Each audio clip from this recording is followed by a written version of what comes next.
Welcome, bow betters. Welcome to MMA Sip and Smoke. We're not smoking today as usual. I can't smoke inside. Weather is getting better, so I will be able to do my usual sip and smoke very, very soon.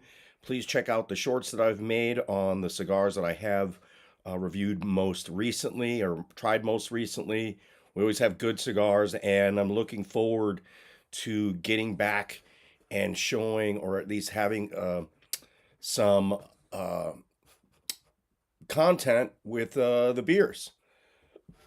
So let me see here, guys. Let's see here. Recently All or right, tried most recently. I Always get have good cigars, and I'm looking forward volume. to Awesome. getting back and showing, or at least having Let me some come on. content with Sorry about the that, guys. beers. Always a little tech.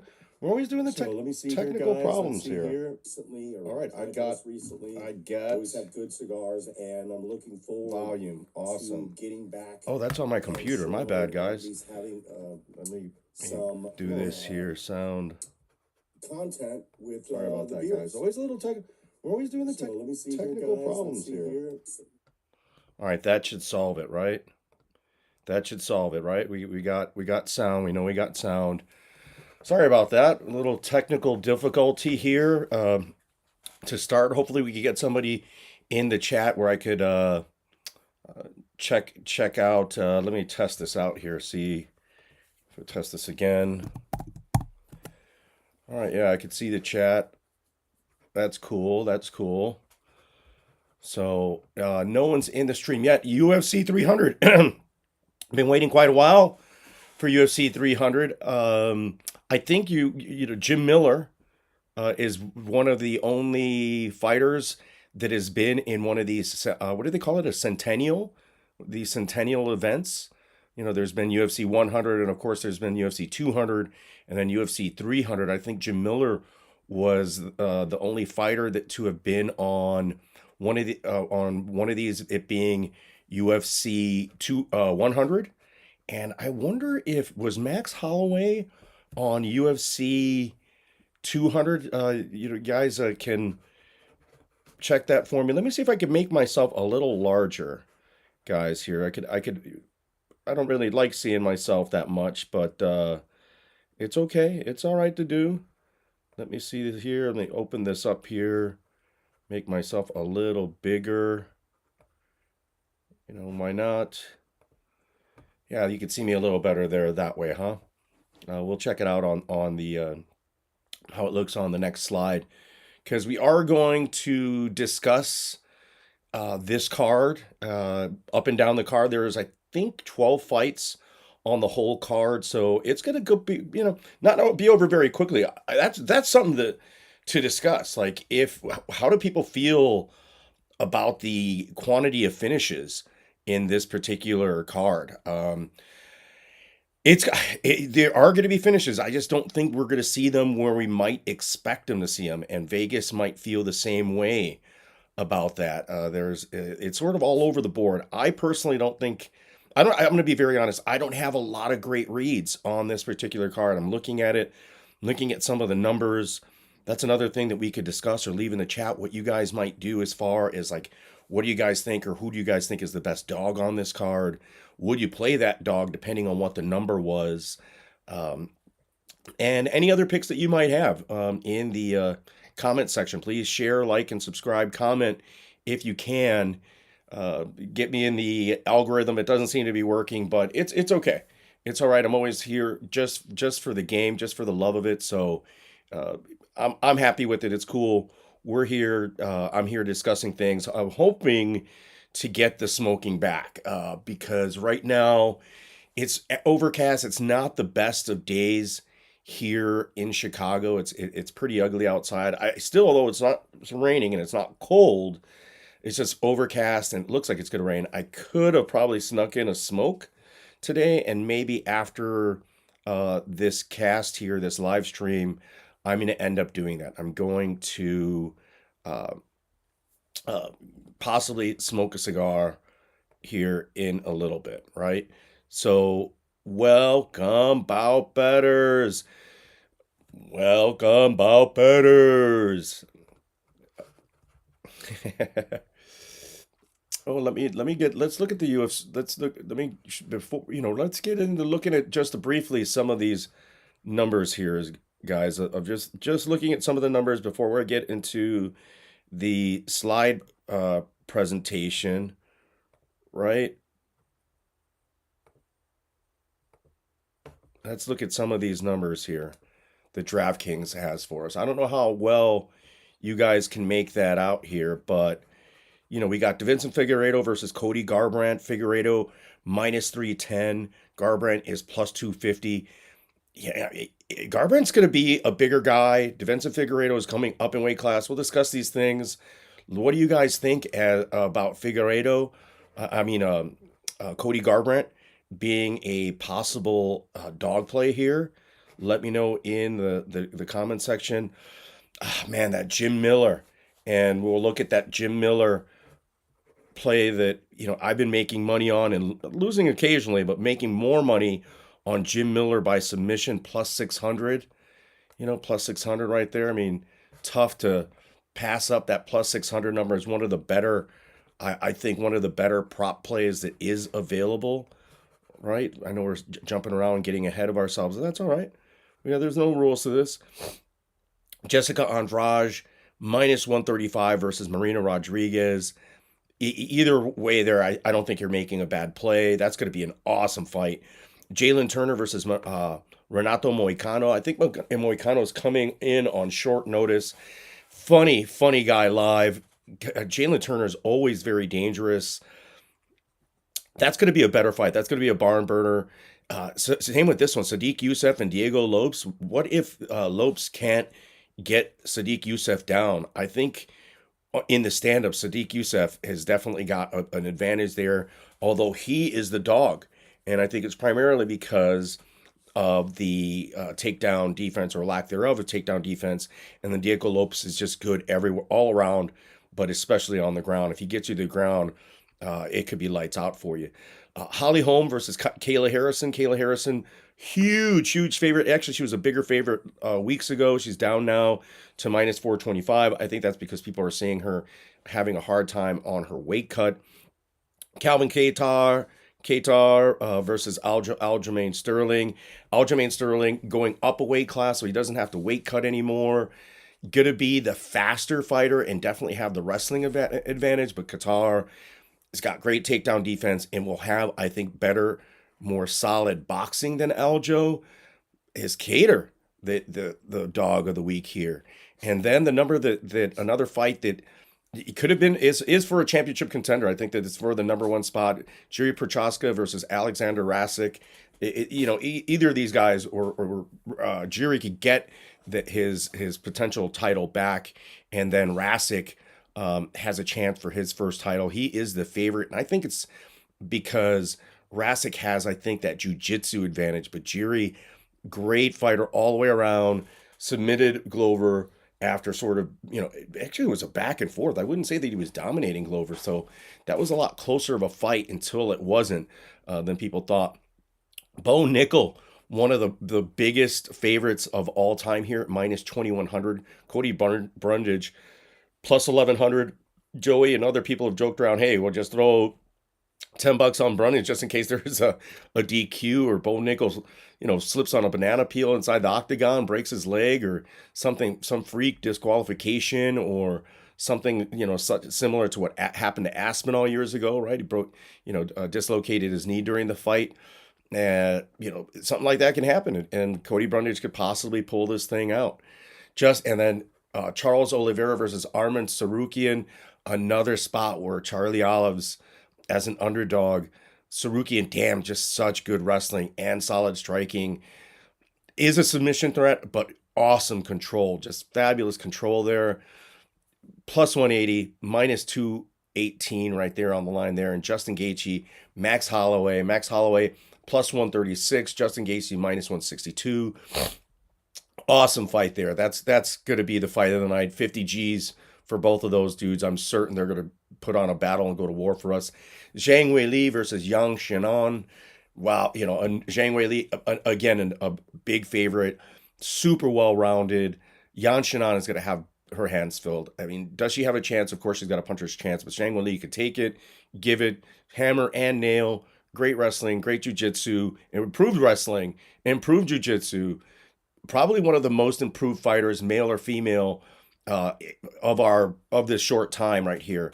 That is a champion. She has been developed. I think her skill set the best out of any and all champions that we see out there, male or female. And that's just my opinion on it. I think she's probably pound for pound one of the best possible fighter in MMA, in the UFC, I should say. Where Mighty Mouse probably still is the best pound for pound fighter in MMA worldwide. That's just for shit sakes arguments for those kids, high school kids like arguing that shit. Alex Pieta and Jamal Hill.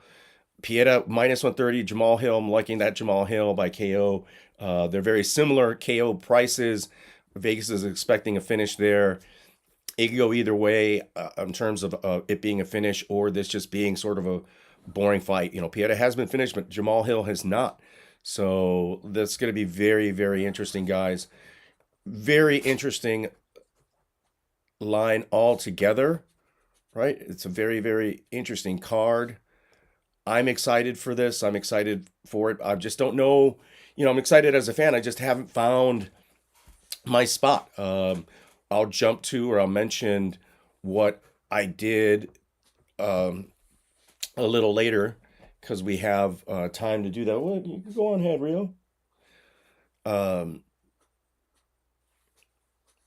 I have one bet that I've had open for quite some time, and it's just because it's just great odds. Like I'll mention that here in a little bit. What's up, buddy? Welcome, Bout Betters. Come on up. Come on in, Peter. Come on. Come on. Relax, buddy. What are you all wound up about, huh? Oh, buddy. Come on. You're joining the stream here, buddy. Look at him. Tell me who you are, the real man. I like my Monaco. You like your Monaco? You want a little Monaco? I shouldn't do that on stream. They might cancel me and say I'm cruelty to animals. If I serve you up a little Monaco. You remember hanging out, having a Monaco? Hello, buddy?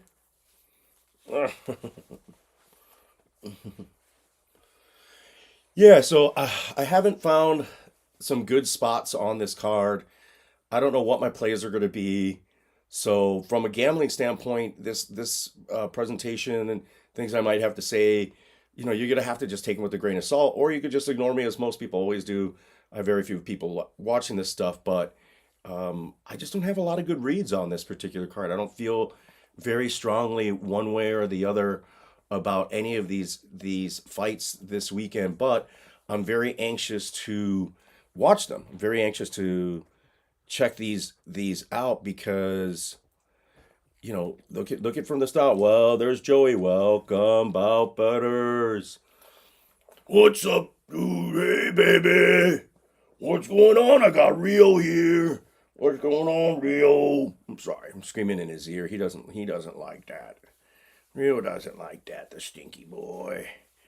He wants some Monaco, but I ain't gonna give a guy Monaco on the television, on the internet, chum. I sponsor Monaco.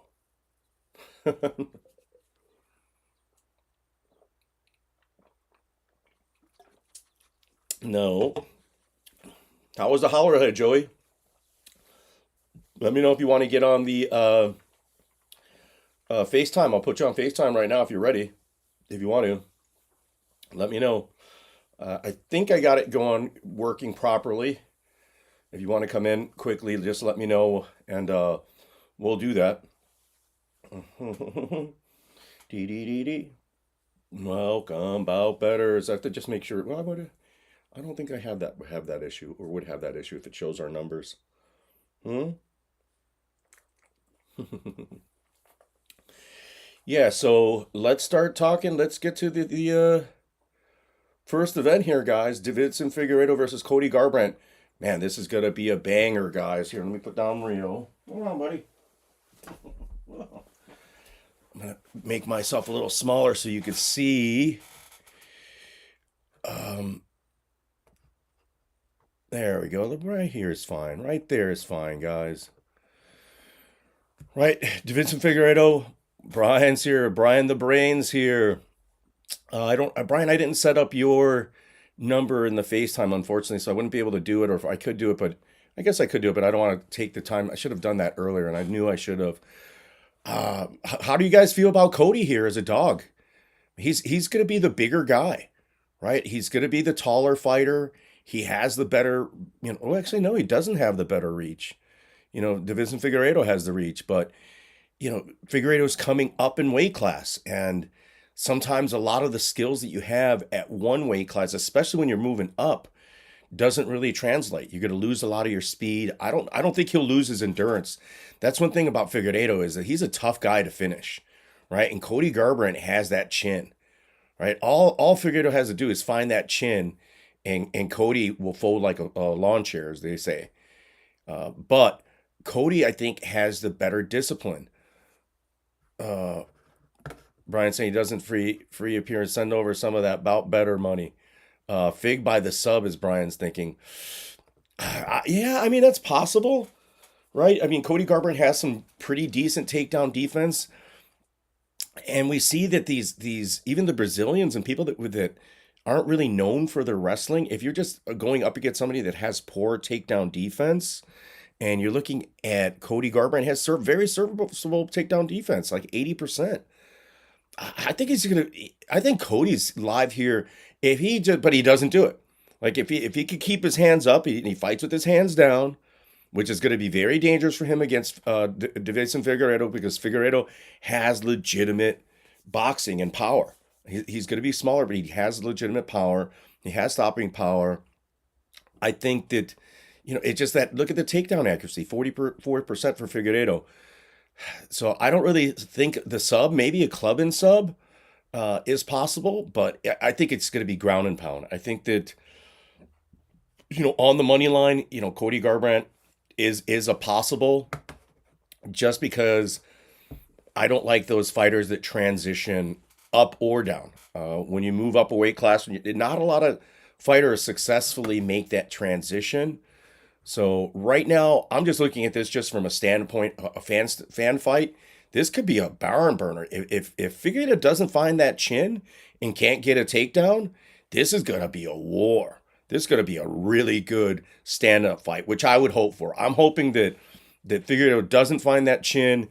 I hope that this goes the distance and we just see a brawl here. And let's look at like what the over 1.5 is at -200. So they see this going the distance, right? Yes to go the distance is +130. So no, actually they're expecting a finish. Not to go the distance is -175. Figueredo by split or majority decision is +550.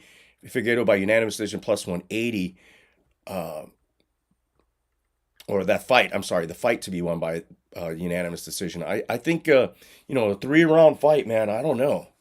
Fight to end round one, yes, is +1100.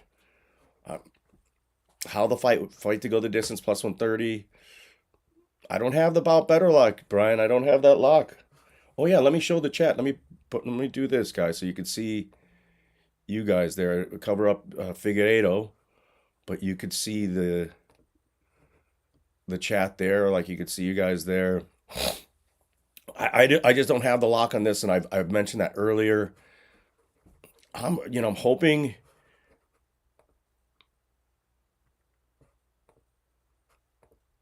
over 2.5 +100. Yes to go the distance +130. Wow, if it's just not a big a number for me to chase at +130, I'm not really happy with that.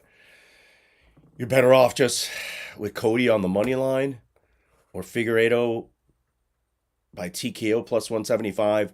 He's +350 by submission. So, Brian, you're okay. Like, yeah, Max is down the card. So, yeah, that's we'll discuss that once we get to it. But I don't know how you're going to defend that pick, Brian. I think you mentioned something about cardio It is a 5 round fight because it is for the BMF title. So it's going to be a 5 rounder. But both those guys have gone 5 rounds before, right? They've been in wars. Both guys are extremely tough to finish. Uh, I just don't, Holloway again coming up in weight class, and last time he tried this with Dustin Poirier, he got worked, he got schooled, man, he got humbled, and I think the big difference there or here is that Dustin Poirier just has better boxing than Holloway, right? He comes from boxing background, and he styled him on the feet.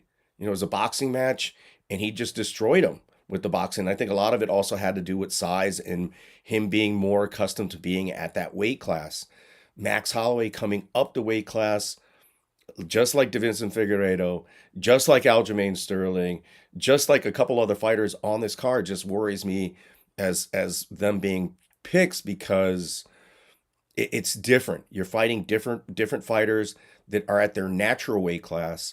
Like but Gaethje's a smaller, more stocky dude. I mean, he couldn't really go to middleweight or move up a weight class. I think he is perfect where he's at 155. I don't think he could go down, but it's.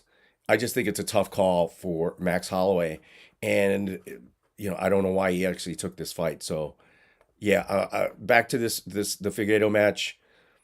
Davidson Figueiredo plus 175 for the TKO. That's what people are looking at. And then, Cody Garbrandt just on the money line at plus 250. I wouldn't hate you if you threw a lottery ticket bet there. There's nothing really bad about it. I think he's going to be the larger fighter. He's at his natural weight. He rarely has poor weight cuts, and he's got the patience. Problem is with him is that he still absorbs a lot of strikes. He has poor striking accuracy, but really, in my opinion, still the better boxing. So he's got the better striking defense, right, by far. And it's just I don't think he's going to be able to finish Figueiredo, but I think if he fights smart, keeps Figueiredo at bay, keeps him frustrated, because Figueiredo wants to get in those wars. He wants to be in the phone booth. He wants to make it a brawl. And if Cody Garbrandt could just style on him, really, function with his movement, use that as his primary defense, and just frustrate Figueiredo and just outpoint him. And I think that's a possibility, although I'm not going to chase it in this particular match. So, but again, worth a stab. All right, here's the second fight. I don't know if my slides are here correctly, but we're gonna go the way they go on these here, right? Bobby Green and Jim Miller. We all know about these fights. All these fights are the same. Yeah, I mean, not same, but we know what more the likely outcome or what the means of victory of these fighters are. Bobby Green, not a finisher, has more finishes of late. He's more of a point fighter, fights with his hands down. His defense is his movement, is like not quite a Philly shell, but almost like a cobra, sort of snake style, moves around quite a bit. Excellent torso movement. Miller, you got a couple knockout. That's what's great about this fight for Miller is that he's going to have opportunities to hit Bobby Green as well as possibly take him down. Right? It doesn't have his great takedown accuracy, and fucking Bobby Green has a fantastic takedown defense at 74%.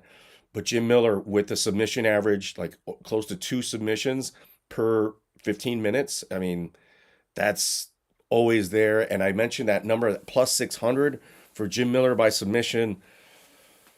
I got to throw something at that. I've always done it. I've max bet Jim Miller by submission at $200. That's my max bet for max quantity for a prop bet. At plus 600, I got to put something on it. At least 25, quarter unit, not quite in half because Bobby Green just has that good takedown defense. But this could be a swan song for Jim Miller. People ask like, hey, when are you going to retire? If he'd retire, you know what? If he's still beating guys and if he could take down and defeat Bobby Green and submit Bobby Green or even knock Bobby Green out, right? I mean, more power to him. I think that, keep going. Like he is, I think 37 or how old is he? 1983. So 17 and 23. No, he's 40, right? So he's 40 years old. That's sort of the magic number in MMA to sort of hang it up. It's up to him if he wants to do that. His brother retired, right? He's been in the UFC. Man, as I said, he was in UFC 100. So he's been in the UFC probably, I want to say 15 years, maybe longer. I didn't do my little number on that. We could look at a different time. But I think my play here is going to be a quarter unit or $25. Jim Miller via submission at plus 600 because he's going to have that opportunity. Otherwise, what Bobby Green is going to do is going to keep Jim Miller at bay, outpoint him, counter punch him, swipe in for attacks, and really outpoint um, Jim Miller. So I think it's going to be either Bobby Green by submission. I mean, Bobby Green, Bobby Green by submission. That's a Brian's bet. Bobby Green by submission plus 1800. Brian, that's for you got your name written all over it. Yeah, Vegas sort of agrees with me here. They have it being you can see there Bobby Green by submission, Jim Miller by submission plus 600, man. TKO plus 500. All the meats is on Jim Miller plus 250. I mean, plus 500 by decision, which is, Jim Miller plus 154. And then what is Jim Miller on the finish line or the alternate victory? Bobby Green by decision or Jim Miller submission minus 125. Oh my goodness.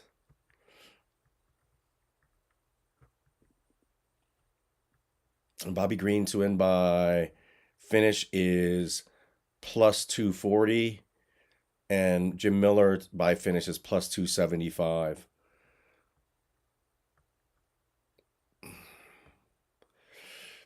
Jim Miller to win by split or majority decision is plus 1200. I'm liking a split decision on this, right? In this particular matchup, there to be a split decision. Yes to go the distance is minus 115. No is minus 115. So Vegas, it's a coin flip. To be won by split or majority decision is plus 450. Unanimous decision plus 130. I think they're seeing it possibly going the distance, right? I think, as I mentioned before, I think that's what Vegas thinks as well. Let me know what you guys think in the chat, or I'm sorry, in the comment section. But for now, I think my play is going to be Jim Miller via submission on the quarter unit on that. And I don't know. Dare I throw something on him on the money line? I just don't think he's going to win a decision on this unless he's controlling Bobby Green for a long time. But if Jim Miller, the other thing that he does, he goes for a sub. He is a finisher.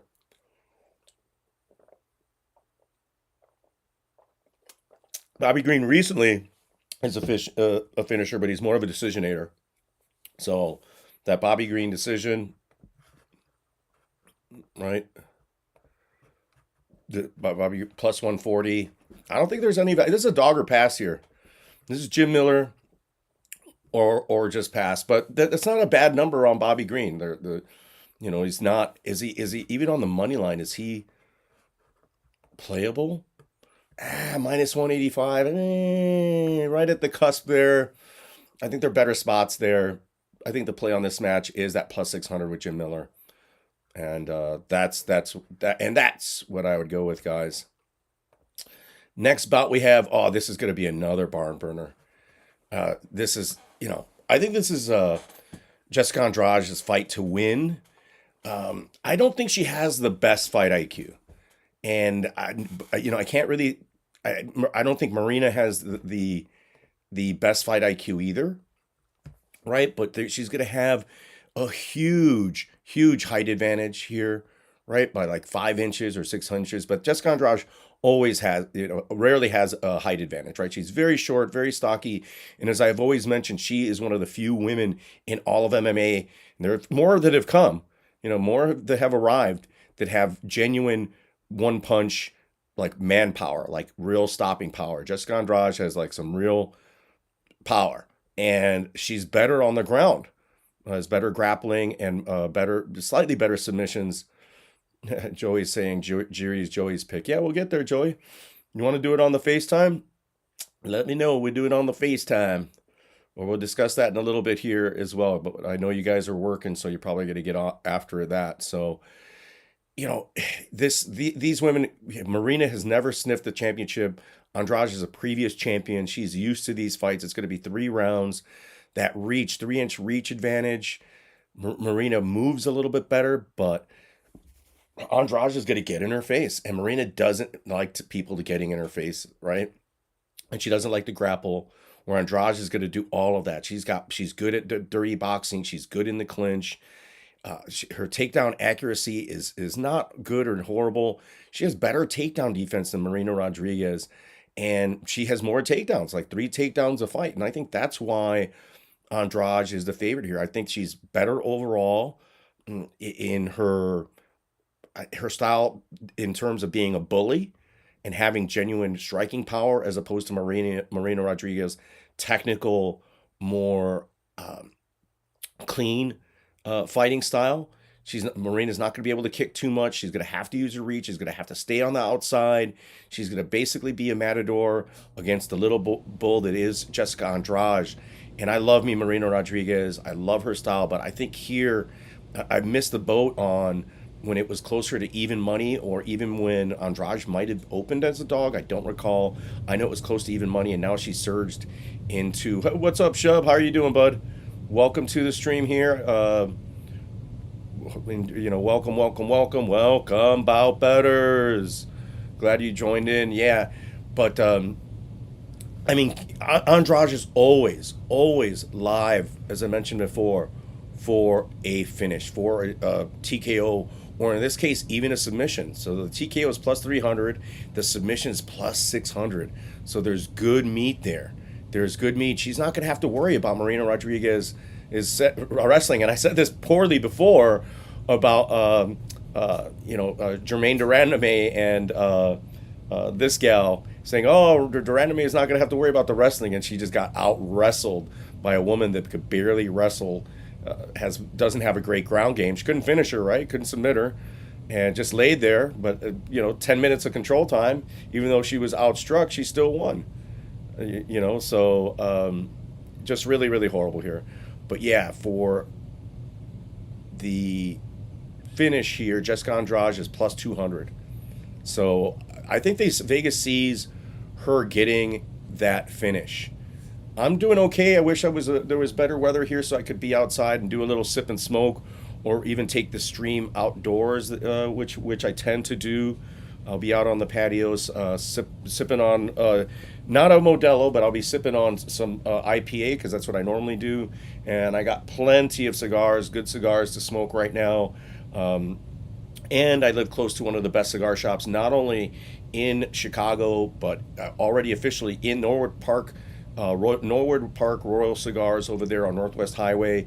Not only is it one of the best cigar shops in Chicago, in the Midwest, but probably in the U.S., in the country. It probably has some of the best selection of cigars, premium cigars. Great place if you come to Chicago and you're a cigar smoker. You got to go there. Shub here is saying, "Sir, by any chance, an opportunity to work with you as a thumbnail designer or video editor?" Yeah, man. I do most of my stuff myself, and I sort of have fun doing it myself, Shub. I mean, it sort of like keeps me sort of busy. I don't know if I could pay you, but I'd be more than happy if you design a thumbnail or something. I'd use your stuff, no problem. Or we could discuss something. Or some minor compensation. Maybe I could do, you know what I'm saying? Nothing like great. Design a couple things for me. Maybe I'll give you like, 25, $50 or something like that. You let me know if you're cool with that. Again, because I do most, if you look at my page all the designing I do myself. There's not a lot of traction on my website, or there isn't a lot of incentive for me to invest monetarily into what I do because I'm not making money off of this, and I don't have a lot of people doing. But I appreciate that. Would love to see your work. My contact info should be in my description. I think my email is in there. In fact, I'll be more happy to give you my email here. It doesn't matter to me.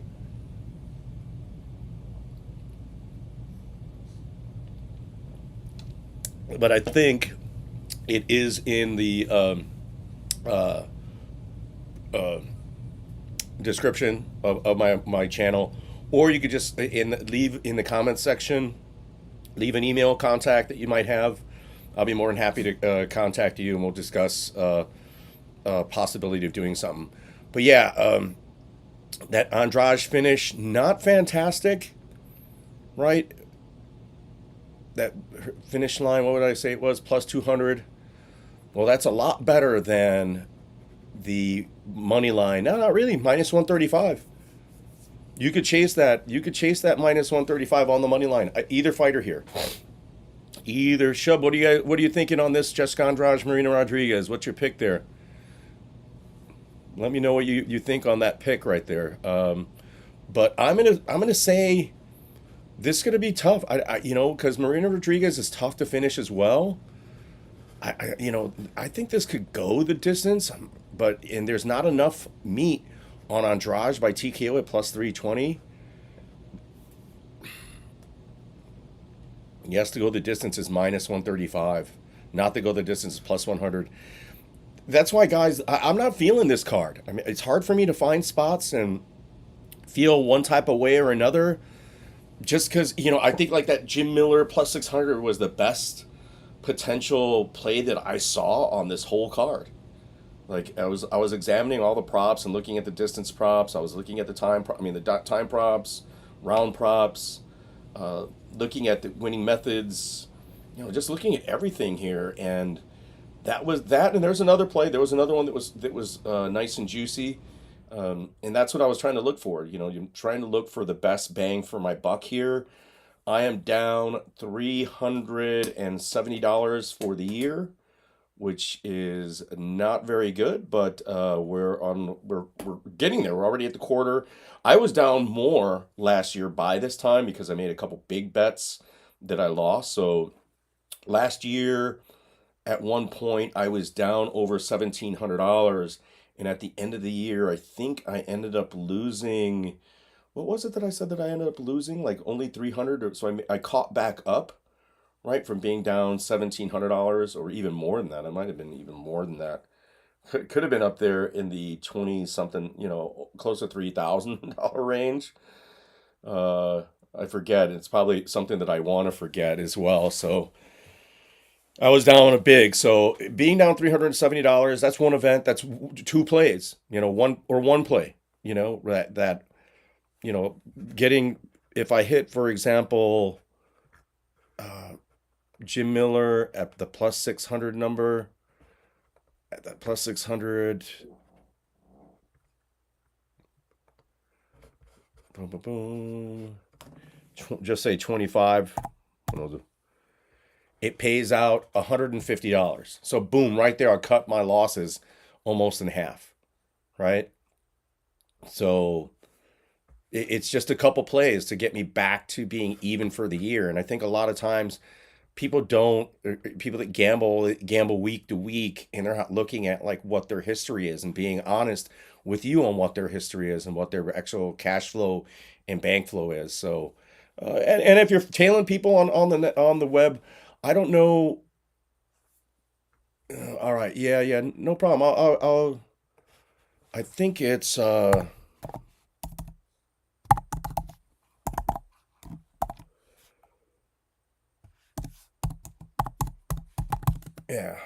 there you go. I think that's what it is. Is that my email for this thing, real? Let me look here. Boop, boop, boop, boop, boop, boop, boop.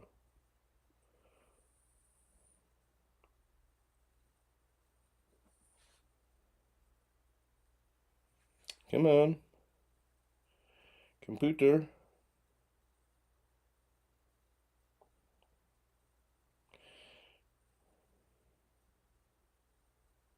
computer. I shouldn't be doing this. I'll do this at a different time, guys. Shub, shub. I think that's what it is, brother. Hopefully you could use that. But yeah, it's gonna just take a couple uh picks here to bounce back, right? It's nothing impossible. I could make that happen. So on this, I just don't feel strongly on this particular bout here. So, but I think Andrade is going to win it out, and I think she could actually finish her, get ground and pound, or just even on the feet, just stun Marina. If she corners her, gets her in the clinch, just fights dirty, maybe even takes her out, maybe even gets the sub. And unfortunately, they're not giving great prices on Jessica Andrade for that sub either, right? To submission, plus 600 for the submission. I'd rather have Jim Miller getting at plus 600 for submission because he's a better submission artist. So for the money, rather than put more money in Andrade to get that submission, which is a possible, just pour more money into the Jim Miller and or the Jim Miller money line. So let's see. Let me know, guys. Let me know in the chat. All right, next up, Jalen Turner versus Renato Moicano.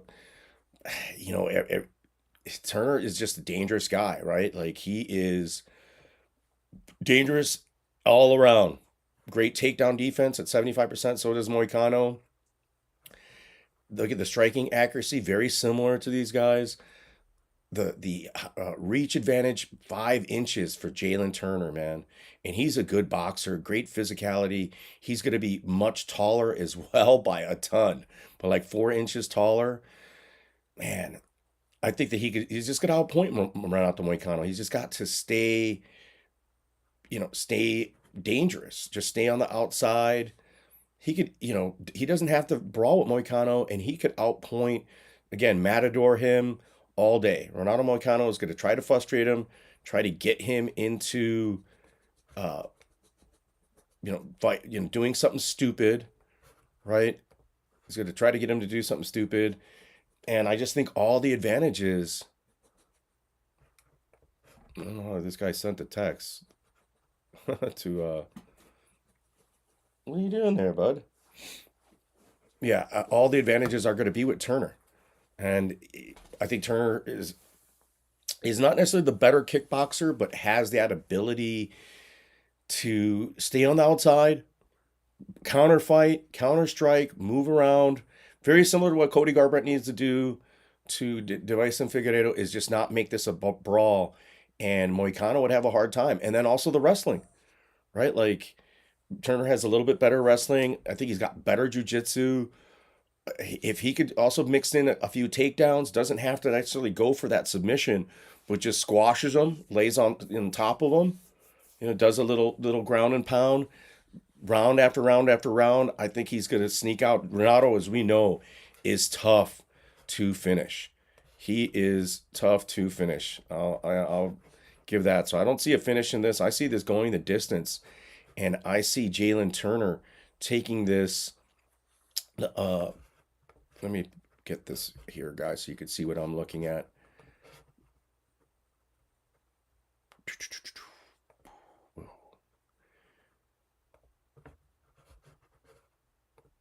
Yeah, I think that Turner by decision plus 700. They have him to win by TKO at minus 135.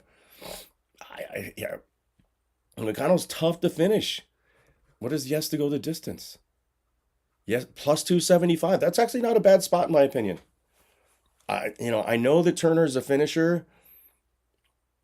Moicano can be a little zombie-ish. I'm liking that plus 275 on the fight to go the distance right here. And Turner by decision is plus 700. I like that number as well, rather than the minus 135. I don't see what Vegas sees in Turner getting an assured finish here. I just don't see that. I think Moicano is okay, that's interesting. Moicano is coming on short notice, and maybe that's what they're saying. But those aren't too bad numbers right there. that Jalen Turner to win by decision and the yes to go the distance. I think it's his fight to lose, as Vegas agrees with me. Am I at the ticket counter right now? Am I in the betting phase? No, I'm not. So up to you guys, up to you to make this happen.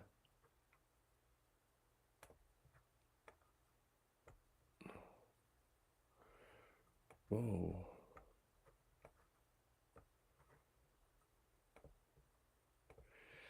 I'm gonna lean on this being Jalen Turner. I think he's gonna get a decision. He's not gonna get the finish. It's going to be a decision. Yes to go the distance. All those are big plus money, but again, I'm not necessarily there yet. So let's look at another fight. Sadiq Youssef versus Diego Lopes. Man, this is going to be very, very interesting here. Oh, YouTube, you go down there. There we go. Sadiq Youssef, man, just a bad guy, right? I think his only weakness uh, is on the ground, right? He's got decent takedown defense. It says it's only 62%, but that's what you got to do to Sadiq. His kicks are really strong. He's got strong stand up. Can Diego hang with them in the stand ups? I think so. He just doesn't. He's not as active though, right? He's Lopes a little more accurate. They both absorb a little bit too much. Yusuf has great defense. Diego Lopes does not have great striking defense, but it's in the grappling that puts Diego Lopes here as a favorite. But if he's got to be careful because it's not going to be a gimme with Sadiq. And Sadiq has that he has a finishing ability, right? He's got power in his kicks, power in his arms, not the best movement and not the best just overall sort of defense in combination of his grappling as well as his striking, right? His striking defense, is there right there? Strikes absorbed per minute, striking defense 54%. Still not great. Much better than Lopes, but still not great, right? And then his takedown defense is 62%. And I think that just more recently people have figured out that that's just the way and it could have happened just in a couple bouts. But he's still very hard to take down. I think his takedown defense is going to be very useful here. I think Lopes is in a lot of trouble here, and I think that's why this particular bout is a lot closer on the money line than yeah. Yosef is plus 120 and Diego Lopes is minus 142. I think it should be a toss up. I think it shouldn't be uh Lopes shouldn't be such a big favorite, and he's not really a huge favorite, but he shouldn't be that much of a favorite that we see here. Right, Shubham. Okay, I saw Shub.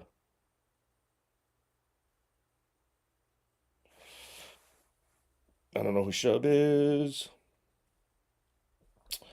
But yeah, okay, cool. Uh Shub, okay, I got your stuff there, all right? So yeah, I think it's a toss up. You know, playing what's Lopes? It's going to be tough for him to get that submission. It's not going to be easy to submit Youssef. And Lopes by submission plus 300. So I think that's his method of victory. Plus 550 by decision. Youssef TKO is plus 400. His decision is plus 275. So there are some good spots here in this particular matchup. I think that there's some favorable meat on some of these props here. Yes to go the distance plus 150. Not horrible. I think this is another fight that could go the distance. And I think it could be where Lopes, even though he's fantastic at a submission game, that he's going to do position over submission in this particular match because Sadiq is so strong. Like he's just hard to even when you got his back, he's got good submission defense.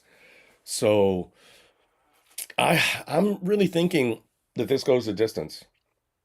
And either guy by decision, like Sadiq, that's what's horrible. Like he's the underdog, but yet him to win by decision is plus 275, and Lopes to win by decision is plus 550. So What Vegas is telling you there is if this goes to the if it goes the distance, it's Sadiq winning that particular match because he's avoiding the takedowns, he avoided the submission, and he's going to be the one to win by decision. So I might have to agree with that, but I disagree in the sense that Diego Lopes' path to win by decision is position over submission, that he can control Sadiq Youssef and possibly still sneak out a decision. So I don't think that decision line that of Diego Lopes at plus 550 is a horrible play. I don't think that's a horrible play there, but we'll see. We'll see how everything turns out. But I'm a no fight, no play here at all. Again, I'm very tight this week. Very tight on what I'm going to do. I might only bet $100 a soul card. Who knows? Again, I have no reads. I have no solid reads, guys. I wish I did. I'm not gonna lie. I'm not gonna bullshit you. I'm not gonna gaslight you guys out here, telling you bullshit that if I'm not gonna to back it up. If I'm not on a play, I'm not gonna tell you to play it. Right? I do as I say in this particular game. You don't have to do what I say, but I do as I say. If I tell you I'm putting that $25 on Jim Miller submission at plus 600, that $25 is bet, right? If it was $100 or whatever, if I bet Jermaine Durandame at a unit, in fact, it was over a unit. I had $135 on Jermaine Durandame last event. I bet that $135, and it was what it was, right? I recovered because I had my Nate the Train bet on there. I bet, where was that the week before? Was it the week before? Nate the Train. Did I just have Jermaine Durandame? What else did I have that week that weekend? No, don't worry, we won't have to go there. I'm old, guys, so my memory's not the best, right? So, Lopes always live, very exciting fighter. This is going to be a really good match, guys. This Diego Lopes versus Sadiq Youssef. We're going to get our money's worth. I think it's a great card to pay for. All these fights, Lopes and Youssef could have been a headliner of a fight night, right? Up and down the card. That same with Figueiredo and because both were previous champions, right? Up and down this card. Garbrandt Figueiredo could have been a fight night. Bobby Green, Jim Miller could have been a fight night. Andrade Marina Rodriguez could have been a fight night easy. Jalen Turner Monaco, the way fights have been going lately, maybe, but not really. Sadiq Youssef, Diego Lopes, maybe not the head of the card of a fight night, but certainly, a co-event to a fight night. This next match, let's just go to the next match, guys, which certainly could have been the head of its own fight night or better, right? Certainly could have went to a fight night or better. Is this match here? Come on, let me get where. Oh, no, not YouTube. There we go. This match between Holly Holm and Kayla Harrison. Harrison is going back and forth on what her weight struggle is, or in terms of what her weight cut is. Again, she's coming down in weight class. She's new to the UFC. She's fighting a previous champion that is coming off a submission loss, right? So that's what Kayla Harrison's got to do. But if this stays on the feet, you're telling me that Kayla's going to be able to beat up Holly Holm? Hell no. It's going to be like last week. It's like Norma Dumont's Jermaine Durandame. Norma Dumont's going to get outstruck. She's not as good of a kickboxer as Jermaine Durandame. And it's the same here. It's a grappler versus striker. If Holly Holm could just avoid the takedowns, she will win this easily. Easily. It's a 3-round fight, so she doesn't have to pace herself. She just has to be the matador against the bull of Kayla Harrison, who's having a struggle coming down in weight class, who's going to struggle in front of the lights. And the new UFC has all the pressures on her. Holly Holm, great fight IQ, improved offensive grappling, but now she's going to be on the defense, which is going to be tough for her. You got to imagine she knows what's coming towards her. She's going to be drilling her takedown defense as much as possible. And Kayla Harrison is a judo person, right? She's not necessarily a wrestler per se, right? It's not like her MMA grappling or her MMA wrestling is out of this world, right? And she's going to come, she's coming down in weight class. I think she's going to be the smaller fighter. Holly Holm has got the big advantages over here. I've already have an open bet on a Holly Holm, and I doubled down on that bet a little bit. I've had $25 on her when she was plus was she plus 350 or whatever she was. No, yeah, she was plus 380. She's now plus 330. Kayla Harrison's minus 425. I actually had her even better than that. So I've had an open bet with her like months ago or a month ago that I threw something on Holly Holm, and then I doubled down on it recently at the plus 440 mark. It was, I believe, or plus 350 mark the other day. So I do have $50, just two, half a unit on Holly Holm here. Uh, I like her chances. I like her chances here against Kayla Harrison. I don't like that Kayla Harrison is struggling. She's got to come down a weight class. She is by far outclassed here on the feet. No question, by far. It's just like the Brandon May Dumont. Can she stop the takedown? It's all she's got to do. Stop the takedown, stuff a few takedowns, and she wins this easily. She runs away with it. So that's my money. My dog. Is it a lock? No way. I'm just chasing it. Just chasing it, guys. Time to refill. I wish I had music. I need to get some sound. Yeah, Rio, you're up there. Oh, buddy.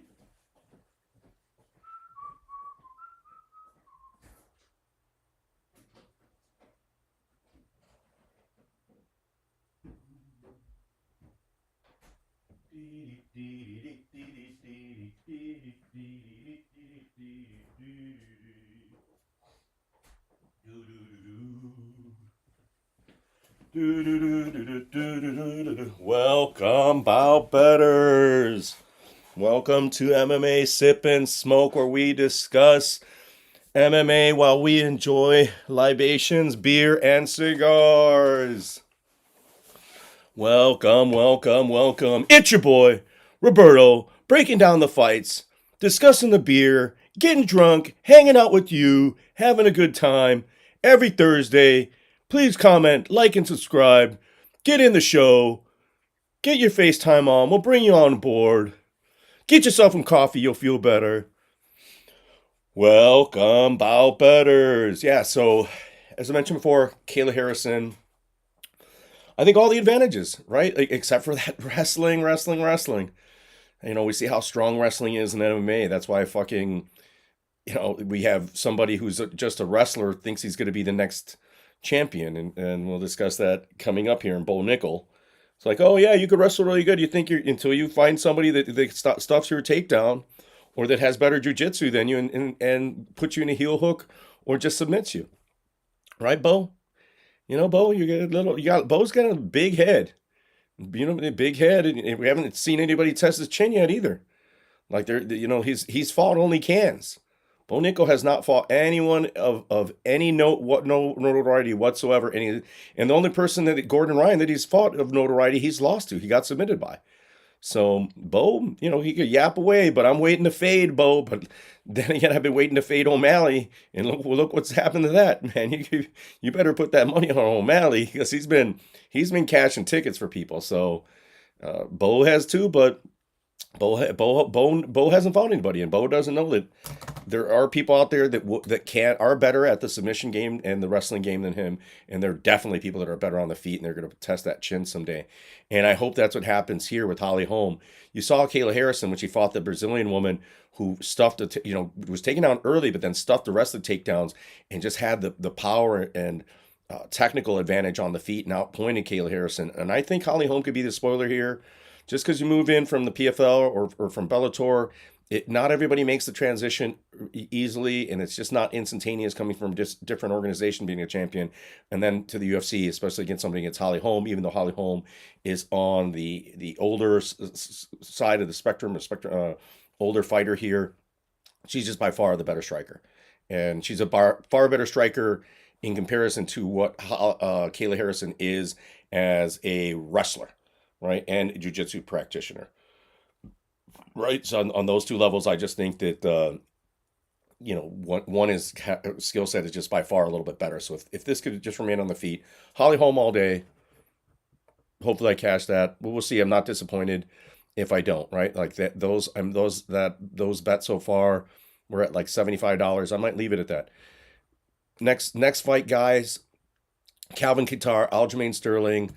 Kattar, fan favorite, guy never quits. He was on the worst end of the most strikes ever absorbed with Max Holloway, who's on this card.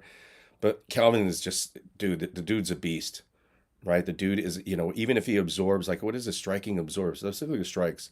He's more active than Aljo at 5-1-2 against 4-7-3. Not as accurate. He is not as accurate at 39% accuracy. It doesn't have as good striking defense. And then the grappling, look at that 91% takedown defense. Aljo was mentioning and thinking that he's going to be able to take this down, and he was looking for a submission, right? And I think that's possible, but that takedown defense, he's got to get it to the ground. And I think Calvin's going to be, again, Aljamain Sterling's coming up a weight class, fighting against Calvin Kattar, who's going to have a height advantage by 4 inches and only 1 inch reach advantage. But Aljo isn't going to have to cut weight, but he's going to be smaller. And I just think that Calvin needs to do what a lot of these other fighters that are fighting these fighters that are coming up in weight class that are bigger and longer. Keep this at a distance. Be a counter striker, which Calvin could do. Calvin could be, a good counter striker, and he could be a good offensive striker. He's just got to, I get it. You don't want to be constantly circling and being on your toes and running throughout the whole fight. But if you do it wisely, if there's a way, you practice that style that Cody Garbrandt practiced against, when he won the championship. God, my memory is so horrible. But I think that, sorry, guys. Sorry about that. Actually, you guys don't know. I didn't even see that part. Too funny. But against Dominic Cruz, right? If you implement, I think all these fighters, if they implement Marina Rodriguez, Calvin Kattar, Cody Garbrandt, implement as well as Holly Holm, implement the Matador style of counter striking and defense, striking defense, and especially takedown defense, they could all win these fights outright. It's not just striking and grappling. Calvin Kattar is going to be better in the boxing than Aljo. Aljo's not going to hurt him. It's not going to hurt him. We saw how Calvin Kattar fucking took 200 strikes from Holloway and fucking ended up with the fucking mushed face, but he wasn't going down. He never quit. The man never quit. It's tough to finish, tough to knock him out. I just think that, even though he doesn't have the reach advantage, if he could just keep Sterling at bay, stuff those takedown, punch, push off. That was something that Germaine de Randamie did not do. Why did she engage in the clinch? She went for some of these kicks that were uncalled for. Against Dumont, she just should have pushed her off. Push her off, strike, move out of the way, get back. Make her chase you. I don't care if you fucking run around the ring, as long as you don't turn around.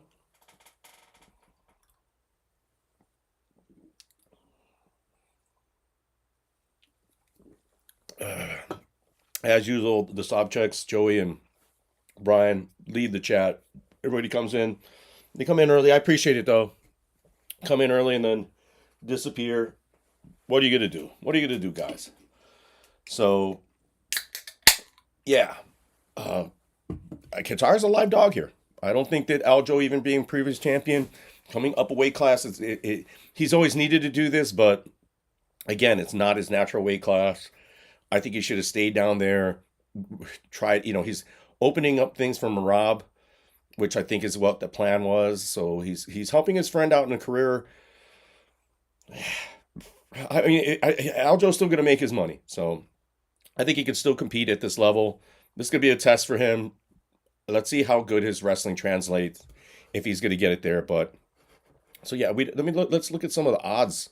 We didn't look at any of the odds for Holly Holm or Kayla Harrison, but I just took Holly Holm on the money line. Harrison, just to let you guys know, Harrison started to jump back. Harrison by submissions plus 275, which pays good.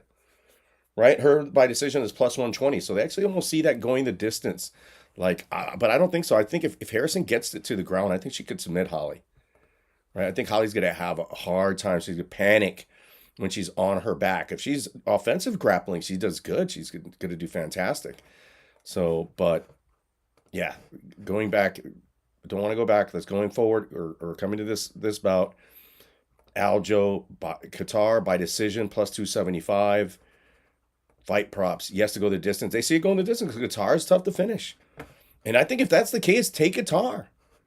If that's the case, I got to go with Qatar, right? If this goes the distance, I got to imagine that Qatar is winning this by the points. And Vegas sees it going the distance. Because, I mean, Qatar, the Qatar might be my play. Guys, I'm trying to I don't want to convince myself, but and live betting is what it is.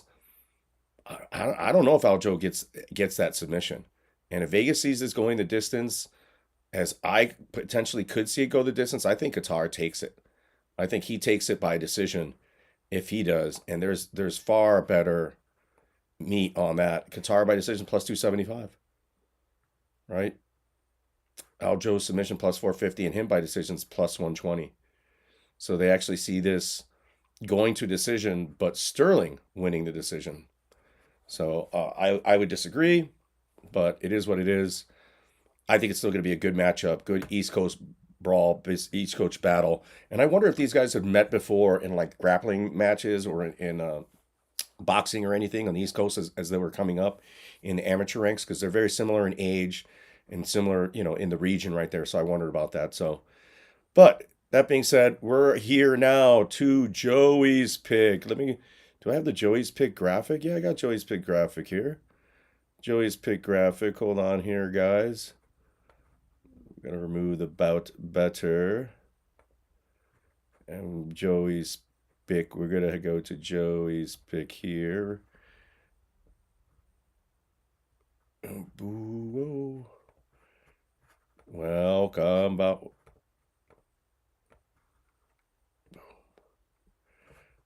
Ooh.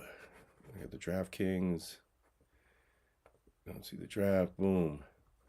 We could take it out the UFC 300 right now. Boom. Oh, don't want to do that. Joey's pick.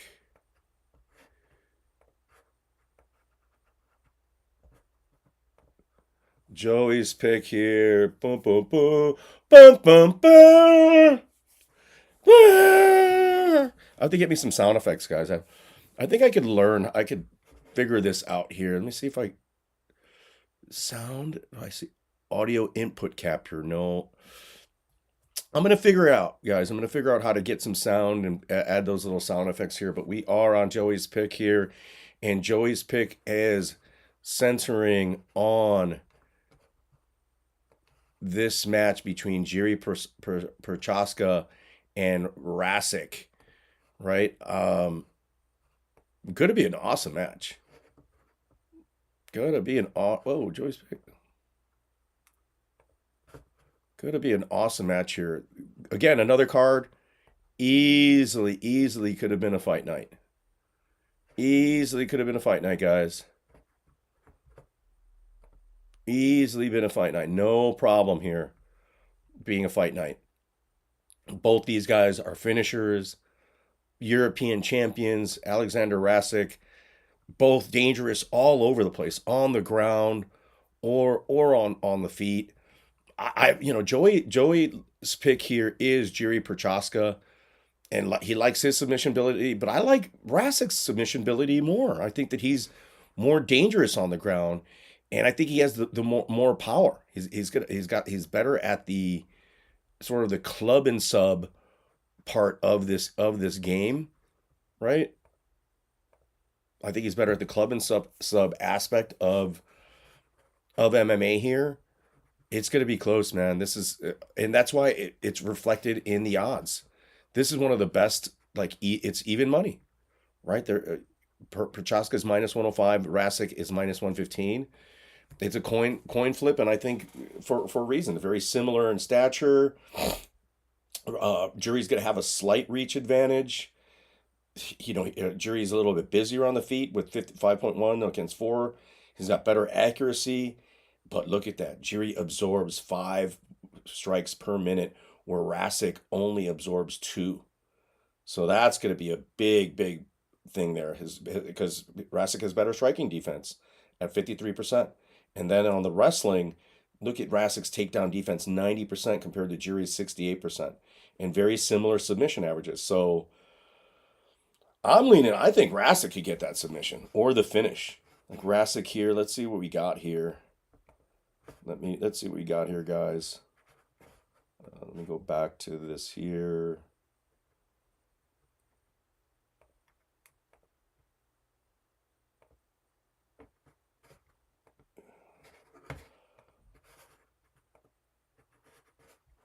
Let's see here.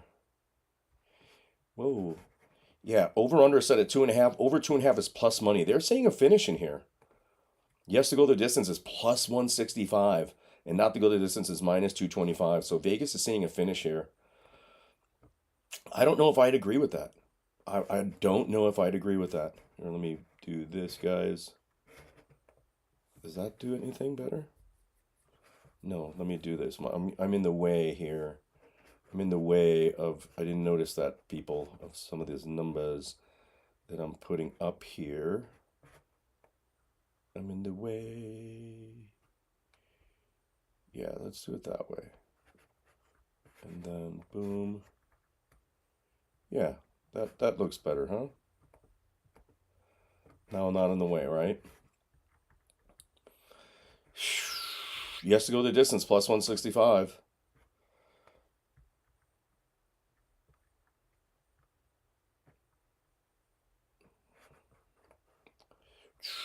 Prochaska TKO plus 180. Submission, man, Jury by submission plus 1,000. That is a nice number there, Joey. That's a nice number, and that's what he was calling. He was calling Jury by the sub. That's a nice number to chase there, guys. Ooh, God, this puts me in a pickle because it is Joey's bet and a pick, and I think he's only lost 1 pick this year so far. One of his picks hasn't, only 1 or 2 have not hit this year so far, so it's tough to go against him. Tough to go against him here. Man, I like that submission at plus 1,000. But at Rasic, submission is plus 1,600. I like that even better. So what's going to hit? If I were with Joey, we'd have to do a T-shirt bet, sort of like the guys Ranj and Dave do at Capper Comparison. T-shirt bet. Who gets the submission? If Jerry gets a submission, you got to buy me a shirt, and if Rasic gets a submission, if Rasic gets a submission, you have to buy me a shirt, and if Jerry wins by submission, you got to get me a shirt. And we don't have to do like cheap shirts. We do nice shirts like this, right? Nice Calvin Klein watch. Always, I've been loving this Orient watch. You guys know I like the Orient watch. But yeah, Joey's pick. Can I make the Joey's pick a little larger here? Joey's pick, boom. Get you a little bigger, Joey. No, that was actually a good size. I could put you there in the middle. Right, Joey? How does that look, Joey? You like that? Does that look better for you? Put you in the middle there. It's interesting to see how much of a delay there is in this. So, yeah, Jiri by TKO plus 180, Rasic TKO plus 225. Very similar numbers here. Decision, Jiri by decisions plus 650. So they see Jiri, if he wins, he has the win by finish. Otherwise, Rasic decision plus 275. There's some good money. There's some good bets on this particular card here, guys. On this particular bout, there's money to be made here. I just haven't found it. Right? I'm leaning on the big number, that Rasic by submission, which I know is risky. Man, I'm leaning on that, man. Where's Joey at to defend his pick? Joey's not here to defend his pick here. He's leaning on Jiri Prochaska. That's Joey's pick, guys. Joey's pick.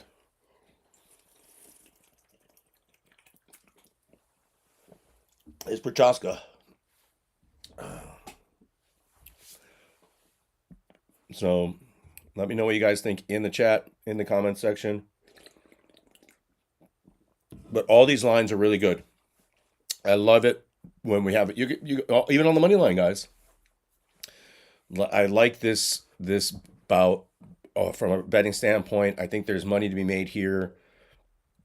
This is a fight to really make a play on. So I gotta find my. I'm leaning towards a quarter unit on that Rassic by submission at plus 1600. I know it's a risk there, guys, but I win $400. $400 profit. A long shot there. Plus 1600. I don't know why they see it plus 1600. I mean, Rassic's he's great at the club and sub, and he could do it to anybody. And they see Jiri having the better TKO power against Rassic because Rassic he tends to get hit a lot, right? He does get hit a lot, right? So that's the problem, right? Let me get Joey's pick here. Boom. I mean, he does get hit a lot, but Jiri gets hit more. Guys, I might play something on that Rassic submission line. I have to. I have to put something on it. Now I'm looking at that, that $25 mark. I know it's a long shot, but that's the way I've been feeling. But I can't go with feelings. But another fight that could easily been the head of a card. We're getting our money's worth, guys. UFC 300, UFC is doing a great job getting our money's worth. Very, very happy. Very, very happy with this card. I would buy. We'll see. I'm feeling pretty sick. Hopefully I feel better on Saturday and I could go into work. If not, we'll see what happens, guys. We'll see what happens here. But my pick, I'm leaning towards Rassic. I'm leaning towards him getting the club and sub. Joey's pick is Jiri, but he puts me in a pickle.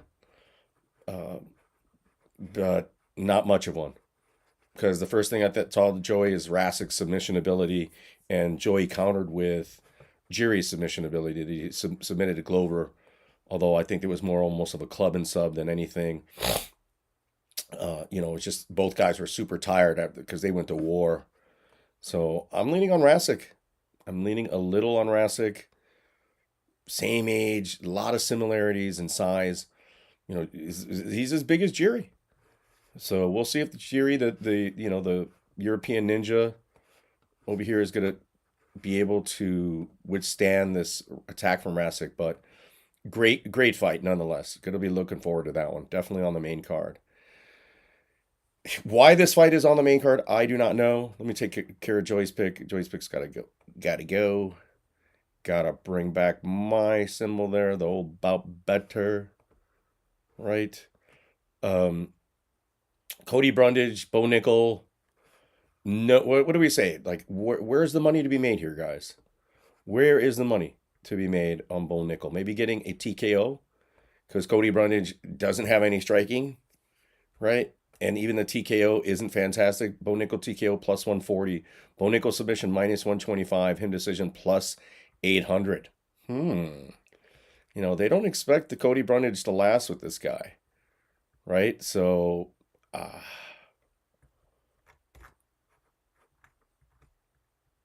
Bo Nickel by finish minus 900. Minus 900.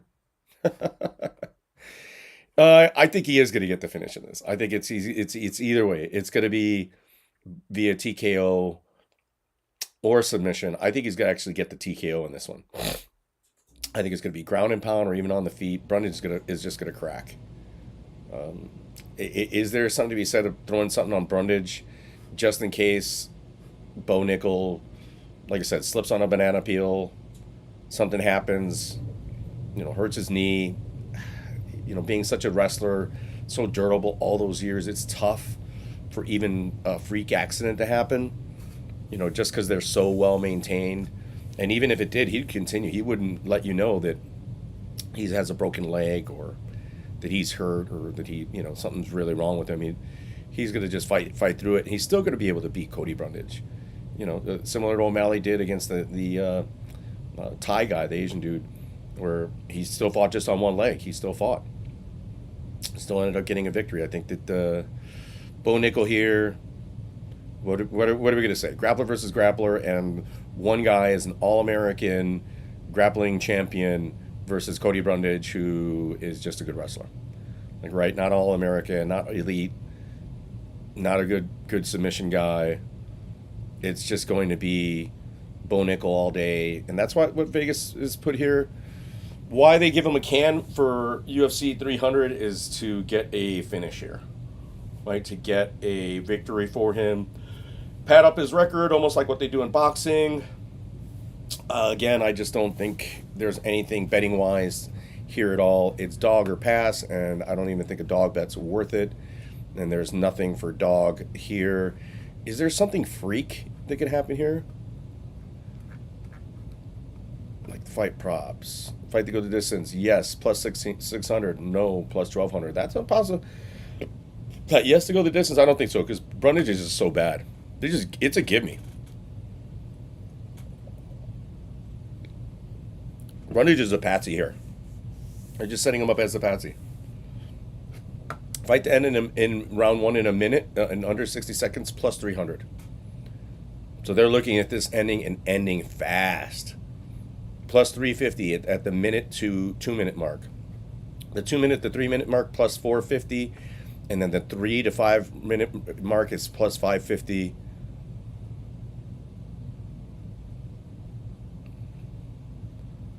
The 6 minute, they don't expect this to go to round two. If you bet the first round here, let me show you what I'm looking at, guys.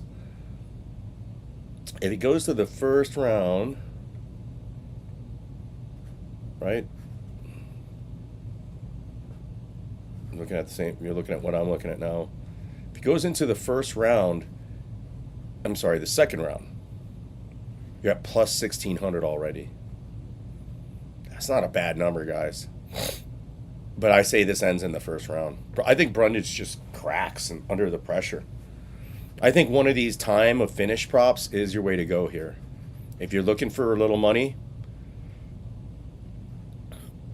look at if he gets the finish in the third round at some point. Look at the plus 4,500 for the first minute of the first round. That is crazy. That is nuts. I mean, yeah, but this is where the money is to be made, is picking the time. The time of finish prop is the way to go. That's my recommendation, but I'm not there anywhere with it myself. So I think it's my recommendation. I just don't have a pick there on the time prop, but I think it's going to be fast. And that's why I like ending in the first minute is plus 300. Because that's what Vegas thinks. Vegas thinks it's going to finish in the first minute. That's a little crazy. Man, if you're a Brundage, hey, Cody, I got some advice for you. Run around. Bet yourself to survive. Tell your people the time of finish to be, in the let's see what's good for you. Like, yeah, the first that you're gonna survive the first 2 minutes, and tell them to bet the two or even the second round. Right? Tell them to survive the second round, and then you'll just fold in the first round plus 1200, Cody. Tell them you're gonna survive. You're gonna run that first round and second round. You're gonna engage. And if you get knocked out, you get knocked out. You get wrestled, you get wrestled. Tell them to sprinkle something for the first minute of the second round and a little something for the second minute of the round. Tell your people to bet that and run. Just avoid him. Stay at distance. Don't let him get a takedown. Don't engage. Counter strike. Matador. Another Matador here. Survive to the second round. Tell your people to bet the second round. Bet you it going into the second round. And that's it. A time prop that you'll be finished in that second round. So they have that as a round prop, right? Let's see the rounds here. Round props. Fight to end round two. Winning round two. Plus 350. That's something you could tell your people to do. You know what I mean? Something you could tell your people to do. Round two, right? So that's what I would do. Cody Brown isn't going to do that. But why have I spent so much time talking about this fight when I could go to a fight like this? Charles Oliveira versus Arman Sarukian. Fuck. I mean, this could be a championship fight here. This is definitely number one contender spot for somebody to get a rematch, right? Or maybe not, right? Does Max is up for? What if Max beats? Max does a number on Gaethje. Could he jump the line in a lightweight match? Right? I mean, who knows what people are thinking here with all these fighters, especially at lightweight. Right? There's just a lot of guys. There's Dustin Poirier, Justin Gaethje. You could put Holloway in there, Oliveira, Sarukian, right? A lot of people that are willing to and can step up to to fight Makachev, right? This is just I think it's a great matchup. Harmon is good on the feet, but wrestling wise, man, look at that takedown defense, 75% for Arman Sarukian. So how is Charles going to get that sub? Right, he's got to be able to take him down, and Sarukian has got good submission defense, super strong. He absorbs less strikes per minute. Right, I gotta go with Vegas here on having Sarukian as the favorite, man. I just can't. I love me Oliveira. He's been a moneymaker. Sarukian's been a moneymaker for me for a while too, right? At minus 225. Wow, against a previous champion, Sarukian Arman is the favorite. Over 3.5 is plus money, so they see a finish, and both these guys are finishers. More Oliveira than Sarukian, but both are finishers. I'm just torn here. I don't know what to bet here in this particular matchup. You know, Oliveira, I just his because he Oliveira can strike too. People, yes, he has the most submissions, I believe. Look at a 2.7 submission average against Sarukian zero. Right, Sarukian's just got submission defense and um, takedowns. Right, always a big top game. Oliveira's takedown defense is 55%. Both have horrible takedown accuracy, but Sarukian, it's just because maybe the numbers there. They both, or Sarukian might shoot a lot more, right?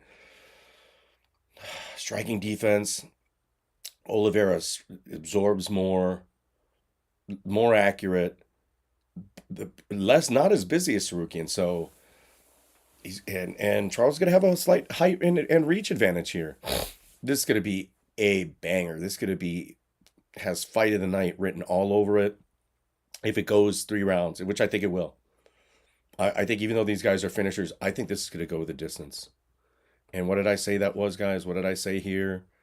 Let's look at the numbers here, guys. Right? How does that look? Let me take a look how that looks on the screen.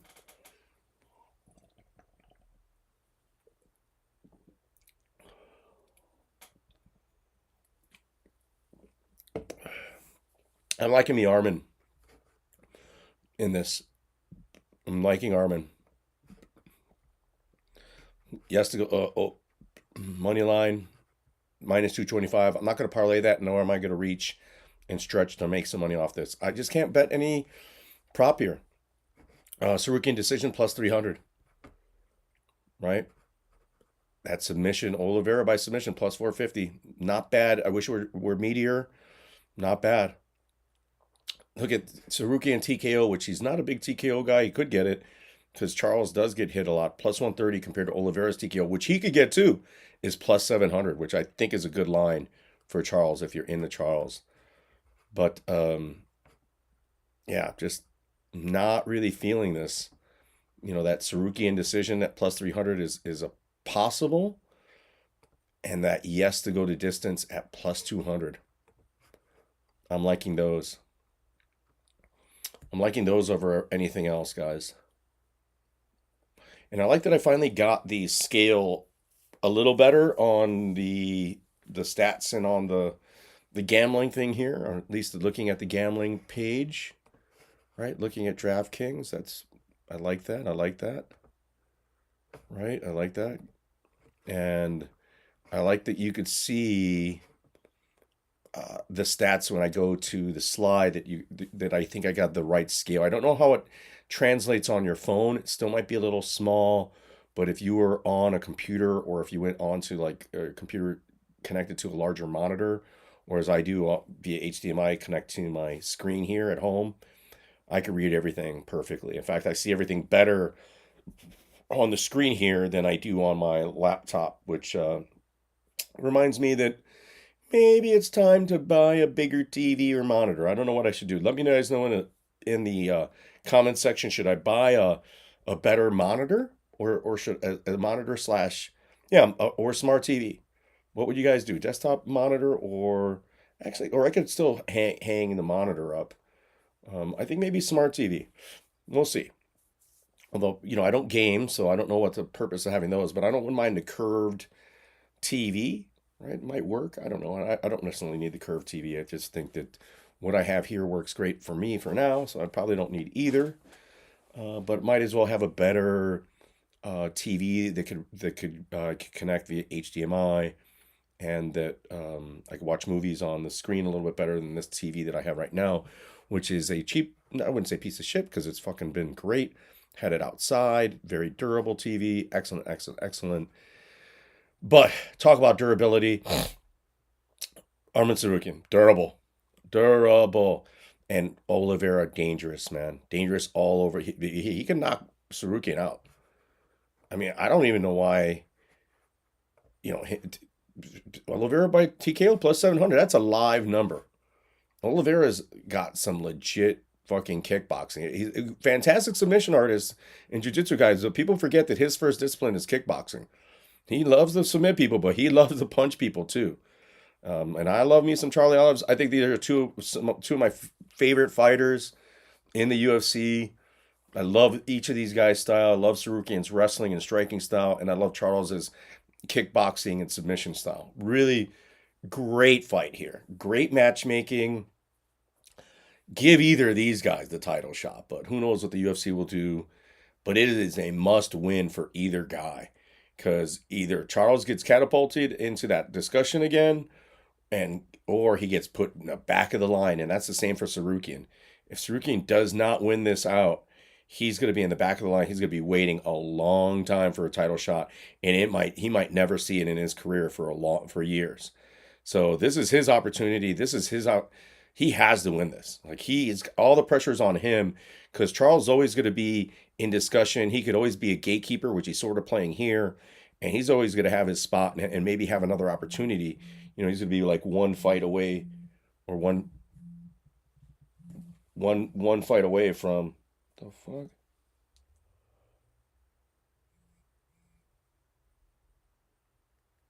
What the hell is Joey doing?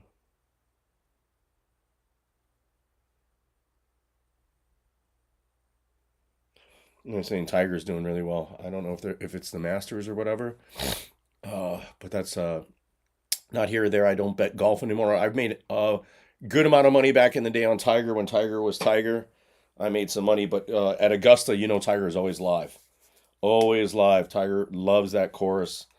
Always going to play well there.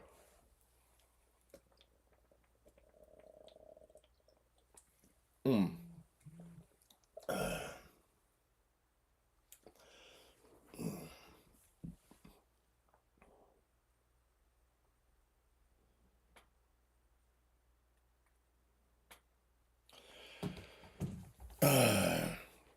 Yeah, so great fight. Has another one that's going to fight of the night potential, championship implications. Fantastic fight. Just like this one. BMF belt. Max, man, what are you doing? This is Brian's pick. 5 rounds. I think that's what Brian was thinking, that Gaethje, his only weakness is that he goes hard air all the time.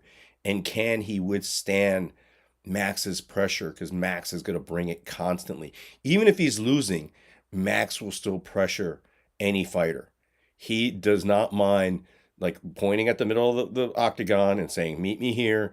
And even when Dustin Poirier did it to him, he met him there. He's like, "I'll come back into that phone booth." Both these guys fight really well in the phone booth. It's just that I don't like how it's going to get there. Like, is Max going to absorb too much to get it into the late rounds, and will it be too late? Because what is it like? Max has never been finished, and he may have the volume to finish Justin Gaethje, but Gaethje's still just so hard to finish, and you're gonna have to finish him late in the fight if you're not going to submit him. It's going to be late in the fight, and he hits hard. Those leg kicks of his, that is why Gaethje is the favorite here, and it's just tough for me to go against Gaethje. We're gonna get there, guys. We have two more fights here. Gaethje minus 162. Holloway is plus 136. I mean, it's Brian's pick. I could see where his angle is. I just am not there. I like Holloway as well. I just think this is a bad matchup for Holloway. He's coming up in weight class. So, and I think opposite here. Gaethje doesn't have to matador him. He just has to fight his style and try to bully Max Holloway and tries to get him out of there, which is going to be hard to do. Right there, he's not going to wrestle. Gaethje isn't going to wrestle. Max Holloway isn't going to wrestle. I don't think Max Holloway has good enough wrestling, or even or even MMA wrestling, or even jiu-jitsu to want to compete with Justin Gaethje on that game in that area. It'd be a surprise. I just don't know if Max's game is that well developed. His ground game is that well developed to get a victory that way, whether it's via control or a submission. I just don't think that is probable. But it's MMA. But I think this is going to stay on the feet. I think we have another fight of the night, fight that we have to watch, must watch. This fight, out of all the fights on this card, this is the fight. This is selling the card. I think it did headline. It was in the front of the poster. I mean, I think that Max and Gaethje, this could have been a pay-per-view. This has more, I think it has more selling power than the main event between Alex Pereira and Jamal Hill.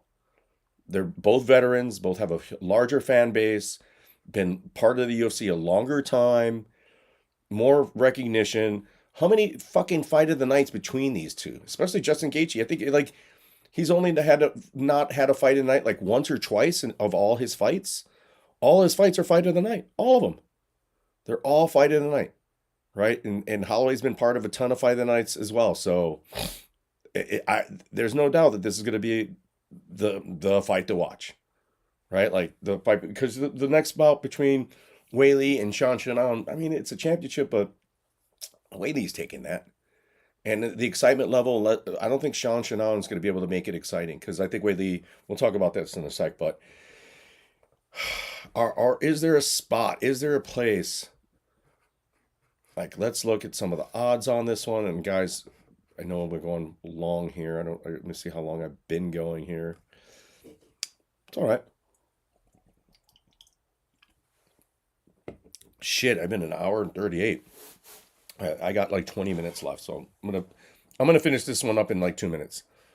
2 minutes, guys. 2 minutes. 2 minutes. If you've made it this far, you are about better. I appreciate anybody that's here. You are about better.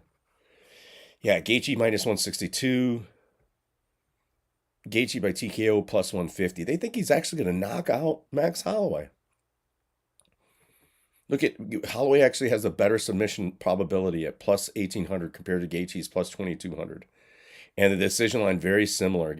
Gaethje by decision plus 300, Holloway plus 225. Right? Fight props. Yes to go the distance, minus 110. Not to go the distance, minus 120. It's 5 rounds. But both these guys are tough to finish. Tough to finish. Tough to finish, guys. I don't know. I don't know here, guys. Oh, wait. I do not know, fellas.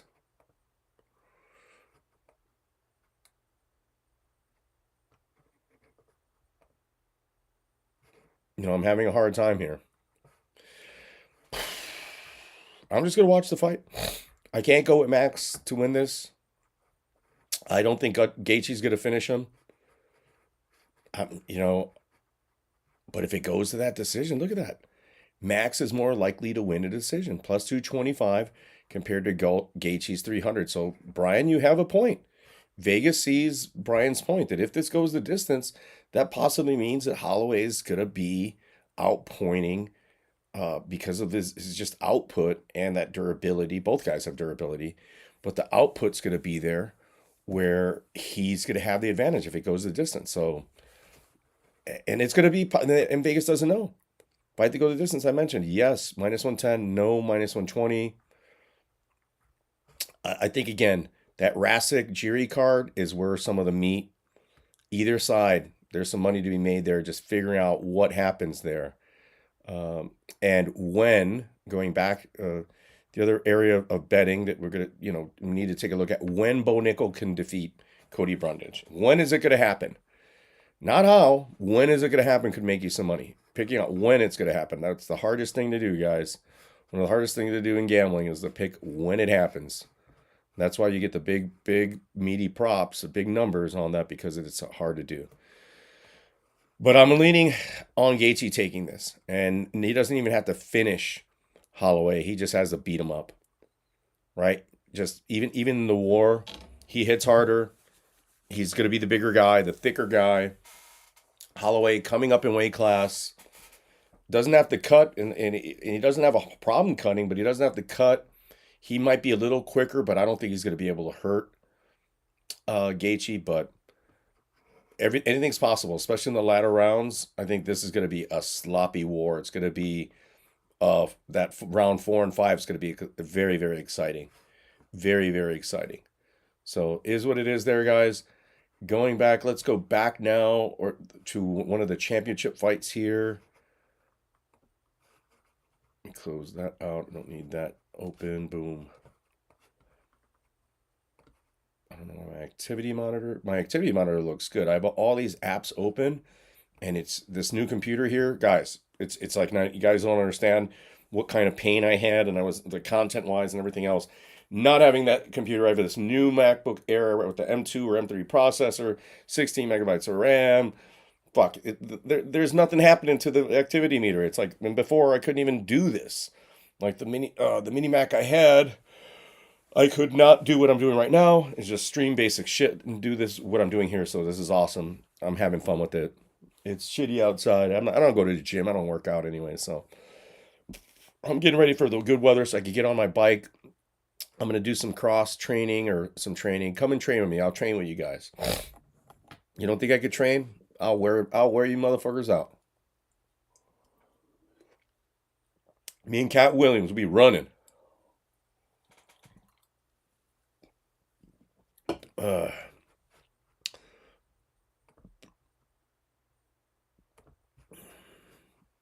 yeah, I think Gaethje takes this, but not by. I think he takes it by decision. I think he beats up Holloway, but Holloway has that chance in that round 3 and 4 to catch up. Those rounds are going to be his. BMF title, fight of the night right here, guys. Don't miss this fight. If you have to watch any fight this whole card, any fight, if there's any fight you have to watch, if you're an MMA fan, this is the fight to watch, guys. Do not miss this fight.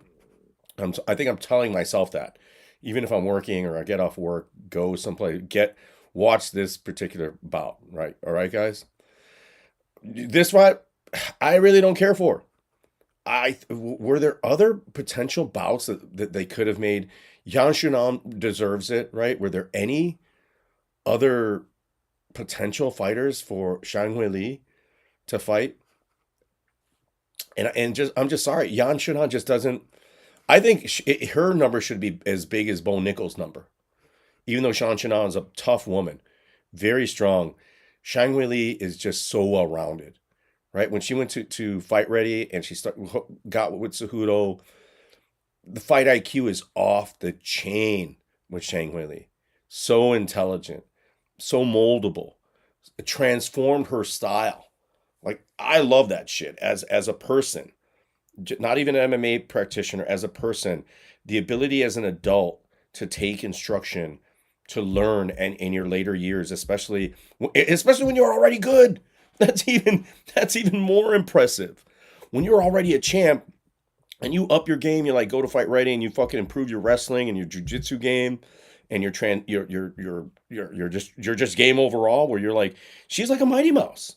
Like she's dangerous on the ground, she's dangerous on the feet. She mixes it all up. She's not super fast but but quick, strong, has that finishing power almost like Andrade, where she almost has that one punch finishing power.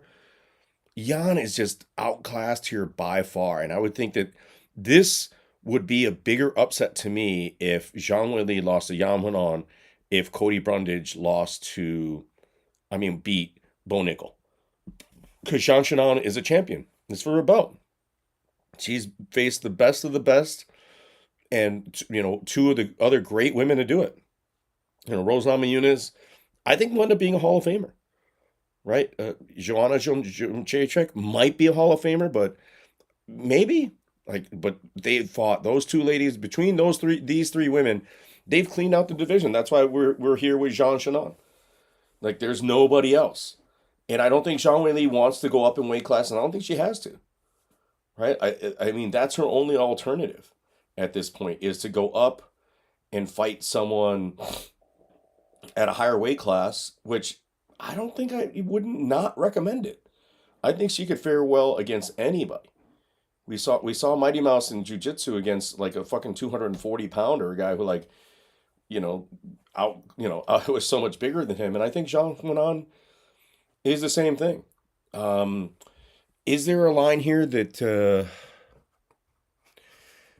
I could see playing in this particular bout? I don't see anything here for myself. Over under is set at 3.5. It says that yes to go the distance. Yes to go the distance plus 100, not to go the distance minus 135. Right? So Weili by decision plus 165. That TKO plus 140. They see Weili knocking this bitch out. They see her knocking her out. That submission plus 500. I like that. Do not underestimate Zhang Weili on the ground. Do not, and she's so smart. She'll take that submission. She is so smart and she's gonna have the better wrestling, right? Like even though this Jean Fernand has the better sort of grappling metrics, in reality, Zhang Weili is the better wrestler and grappler, and she's the better striker. She's the better striker and she's the better grappler. Regardless of what the metrics say, there's no comparison here. Come on, 24-3 against 17-3, one no contest, and we're not even talking like, Zhang Weili's strength of competition is just absurd, right? I don't think she loses her championship against this woman here. I think it would be for me, it would be a bigger upset if she lost than Cody Brundage. Her number, Zhang Weili should be even a bigger favorite than plus 370. I mean, minus 485. I'm surprised it's not over, it's up there. I'm surprised it's not in that Amanda Nunes minus 700, minus 900 number, like Bo Nickel. You know what I mean? But actually, Bo Nickel's minus 2100. Oh, I can't get over that. And what was his finish line? What was Bo Nickel's finish line? That's absurd. Bo Nickel to win by finish. What was that? Minus 900. Oh my God. And guys will throw that in a parlay. Fucking idiots. Fucking idiots. You guys are idiots. The MMA lock of the night, all those guys in arguing that, you can put it in a parlay, but shut the fuck up. Why are you telling people to do stupid shit like that? Grab any other prop. Fucking, you better off taking fucking, Sean Weili here by submission. Why are you telling people to parlay a big minus number like that? I remember these guys trying to do that. What the hell are you doing? Plus 500 submission. You have a better opportunity to make money than parlaying somebody at the. If you're over minus 300, I am not parlaying you. You're over minus 300. Even if you're at minus 300, I'm not parlaying you. If you're at minus 280, I might parlay you. I might do it. You know, I'm looking at that minus 240 number as my max. Minus 250 is a parlay piece. Yeah, I'm not going over that. Come on, guys. And nobody ever talks about that shit. Oh, parlay piece. No, you have to look at the number where they're going to be and what their probable outcome and they're more likely to win. And then you have to pair them with somebody that's more likely a dog. That's at dog money. I can't tell you how many times I've paired 2 or even 3 fucking giant favorites and lost.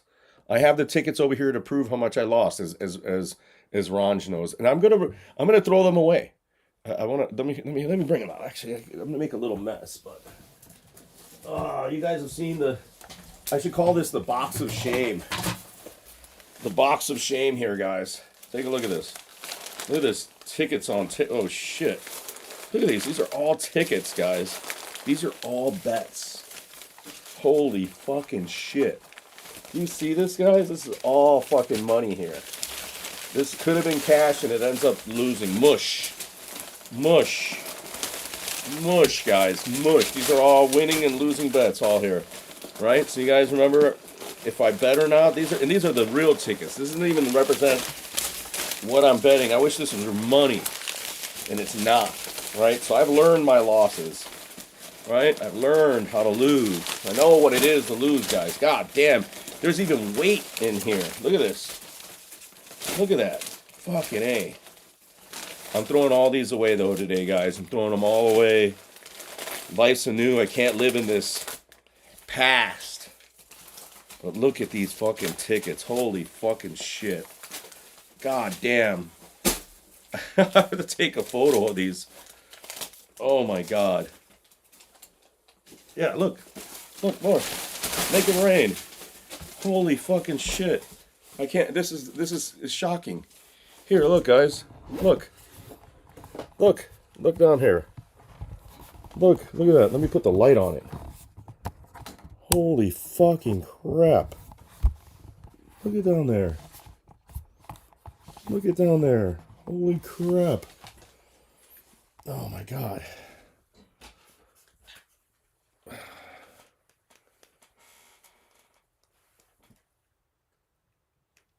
Look at down there. Look at all those fucking tickets, guys. Wait, look at all those tickets. You guys see all those tickets? Here, look at this. Look at this. Look at that fucking shit. Come on. Look at that. Holy fuck. What you gonna do, fellas? What are you gonna do? Look at that. Look at all those fucking tickets. I gotta get a big friggin' bag here.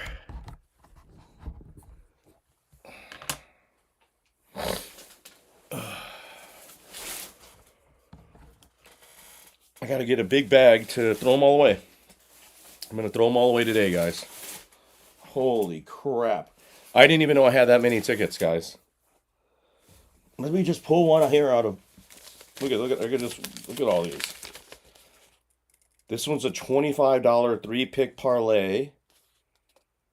I have Shea Bin versus Murad Olivier. And I have Shea Bin on the money line. Javid Bashrat on the money. Shea Bin minus 315. Javid Bashrat at minus 225.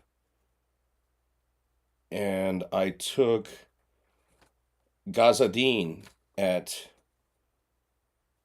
is that minus 560? That was probably a loser. 3 picks at plus 126. That's how I used to bet. Xie Bing by finish. I don't know if he finished it versus Murad Olivier. Plus 105. 25 bucks. Look at what else over here. Let's see here. Darren Elkins, money line, plus 130. versus Derek Minner. Man, that was a sloppy fight, and I think he won that one. He won that. That's a winning ticket right there. Ah, fuck! Look at this. Look at this, guys. Holy fucking shit! This is crazy. Charles Jourdain, $20 on the money line versus Landon Venata. I don't remember what happened there. Oh my god. This is just absurd. Oh, painful, guys. Painful. But all these are going to go to the garbage. I'm going to fill them up. And my fear is why I've been collecting them. Is I've been thinking of going to the casino and then checking if I missed, because I've done that before, where I've won a bet and I have a winning ticket and I didn't cash it.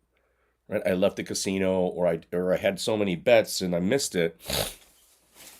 Oh my god, this is insane.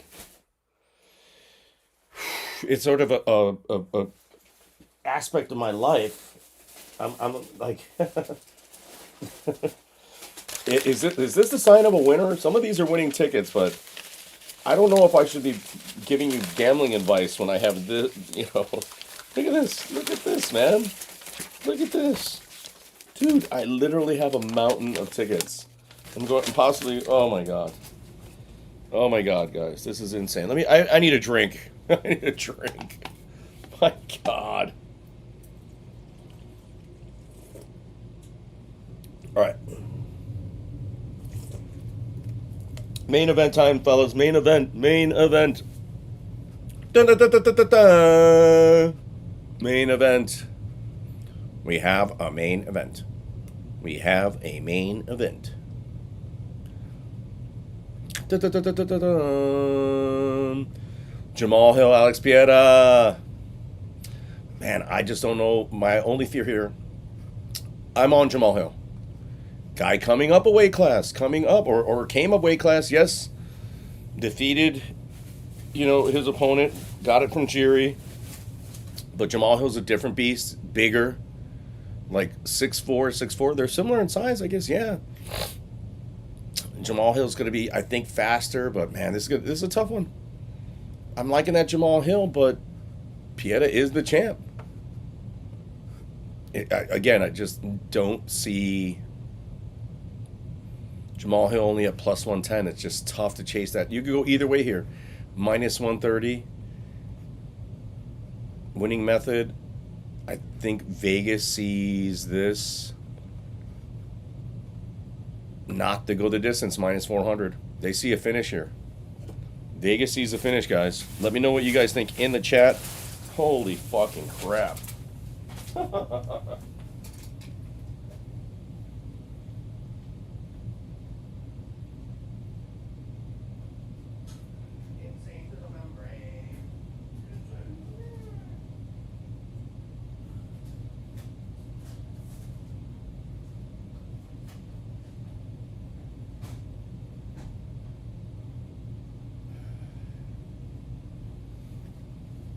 Oh my god. Walking over these tickets, I wish I were walking over money. I'd be able to buy a house. I think I figured these tickets, I just on rough analysis, I wanted to also put them in an Excel spreadsheet to look at my averages and things like that. All those tickets that you saw represent my in-person gambling, live gambling, or gambling at the casino, and I think that represents something of the number close to like $14,000 to $18,000 in 2 years. Not horrible, but that's what that number is. And 1 year, I was profitable, right? I was profitable. By a couple $1,000s, which got me more interested in doing this shit. And then, actually, I was profitable for those 2 years. So believe it or not, all those tickets, even though a lot of them are losers, those tickets primarily are when I did better when I did casino gambling rather than my phone gambling on the phone. I did better when I was at the casino. I was more profitable, more effective. making those decisions there on the fly, and some of the poor decisions I made. But man, this is just, guys, this is I'm in shock. I haven't looked at this box in a year or so, and man, I'm in shock. I am in shock. Wow. All the money that these represents. Let me just grab a handful and just add up. 40, 20, 20, 14, 40, 40, 40, 20. 20 used to be my minimum bet. 20, 20, 20, 20, 20, 20, 26. I don't know what I was, 26 there. 20, 20, 20, 25. Where's that 35? 25, 20, 20, 20, 20, 20, 20, 110, 20, 20. So where are we at? Like in this hand alone, are we already at like $500 right here in bets? Oh my God, it's absurd. The number of me, the number that I've gambled and win and loss is absurd. All right, that was fun. My pick here is Jamal Hill to get the knockout, as opposed to Pieta. All he's got to do, it's going to be a kickboxing match. Pieta's going to use that leg kick, and he's going to have to use it. And is it Jamal's? Is it his leg that was injured or his shoulder? I don't know how well he's recovered. I know it's a stretch. Jamal Hill is not a big enough dog, nor is there any meat on any of his winning methods. Like his plus TKO, his TKO number is plus 180 for me to chase him. So I'm just going to watch this as a fan. Let me know what you guys are going to be doing in the comments section. If you made it this far, you are a Bout better. Please comment, like, and subscribe. Put something in the in the comments section. Sorry I got there. I got a little carried away with the end of the stream here. I'm not even drunk.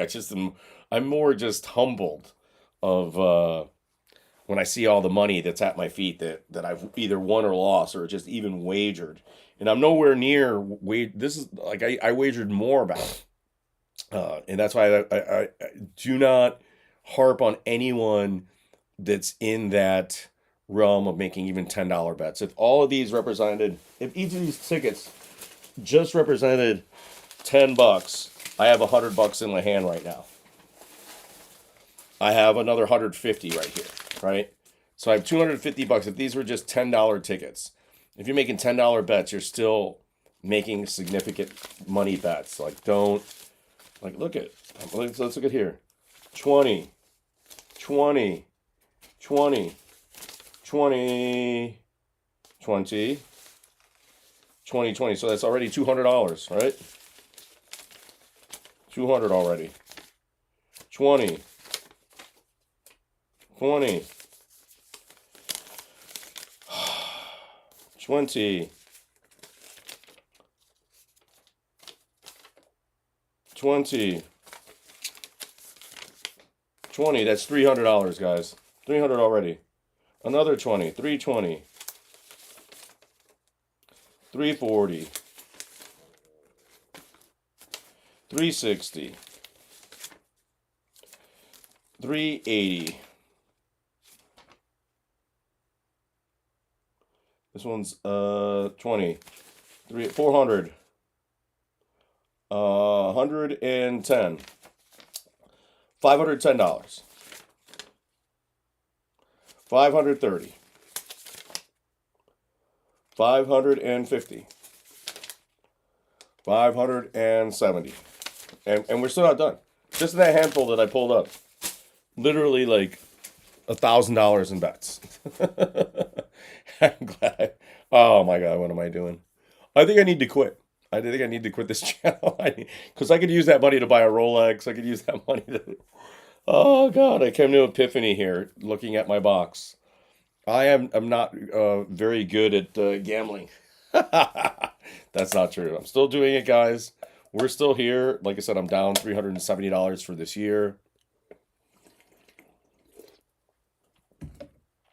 But man, I ain't fucking around. All those other cappers, they might put whatever they want out there, but they don't bet like the Bout better. They ain't out there. No, I ain't flexing, but they ain't out there putting that cash where their mouths are. Not like I do. Making real bets, guys. Making real bets all the time.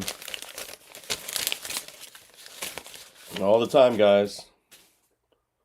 Winning round, Chaos Williams, round one, $20. Not to go the distance, Thiago Moses versus Alexander Hernandez, $20. That was a winner. That's a winner right there.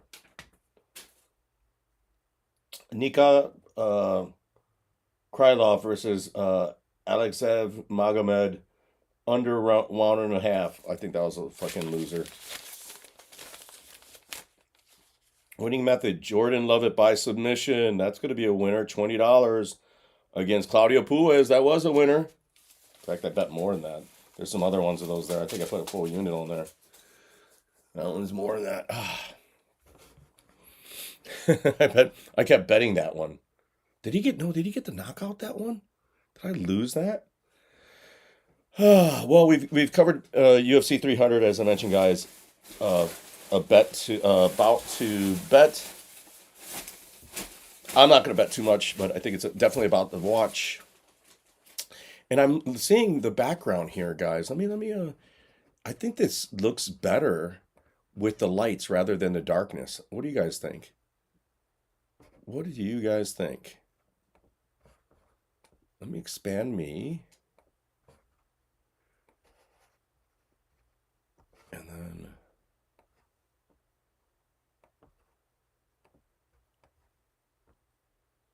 let me check this out.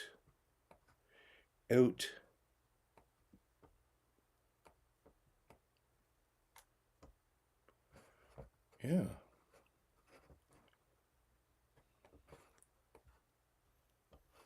Yeah, that looks better. What do you guys think? I mean, me with actual lighting instead of with the bright lights looks clearer than the dark lights. So I like that much better. I like that much better. So lighting it is in the future. No more of the I'll just use the white light and no more of the dark things and you'll be able to see me and I need to like look into this camera. I tried to well, the MMA thing you guys could leave already. I tried to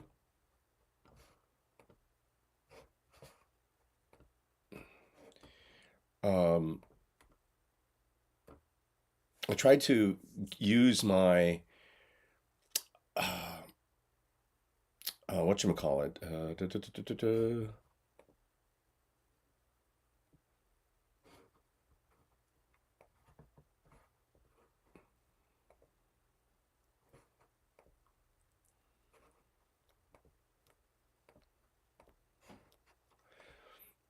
I tried to use my GoPro camera and I wasn't able to do it.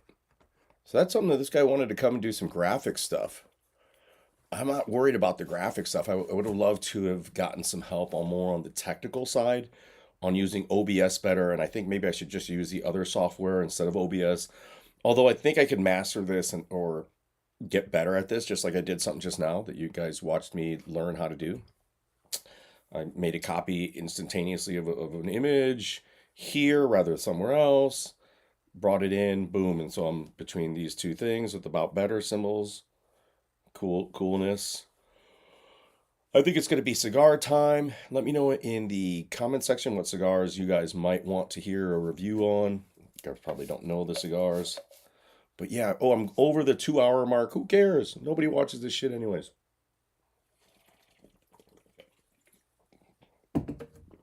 Nobody watches. Uh, Nobody watches. But yeah, cool beans. Love this shit. Um, I love that I could bring in even other graphic, right? Just I'm new to all this still, guys, which I don't mind. Whoa.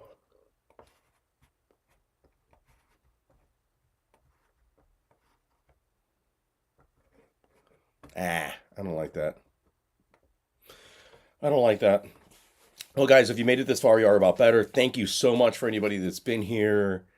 Look forward to just enjoy these fights, regardless of the betting. I am about better, but enjoy the betting, enjoy the events. I think sometimes that we lose perspective, and that was one of my biggest fears. And I think it still has happened, where my enjoyment is contingent on my success in gambling, and I think that's a bad thing.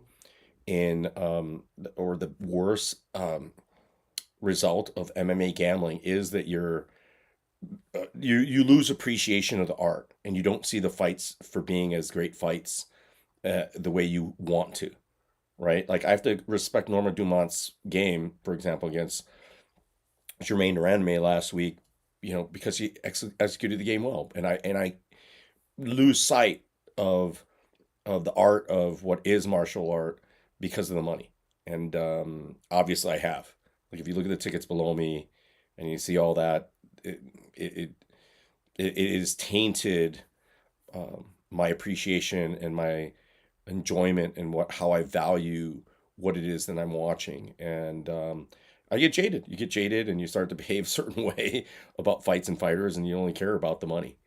And you have to, but you have to care about the money. Just like fighters have to care about the fighting. I have to care about the money because I'm putting up the money, a lot of money, and I have to win. And I want to win. I haven't been. And uh, yeah, I need to get back to, besides the winning ways, I just need to get back to enjoying the fights. And I think this is a great card for it, where I only have a few bets already. And I might place a couple more, and I'm not going to risk too much. And I'm going to let it be, let it roll, and just go from there. So if you made it this far, you are about better. I really appreciate you all. Please comment, like, and subscribe. Make fun of me, troll me. I'd be more than happy. But thank you very much.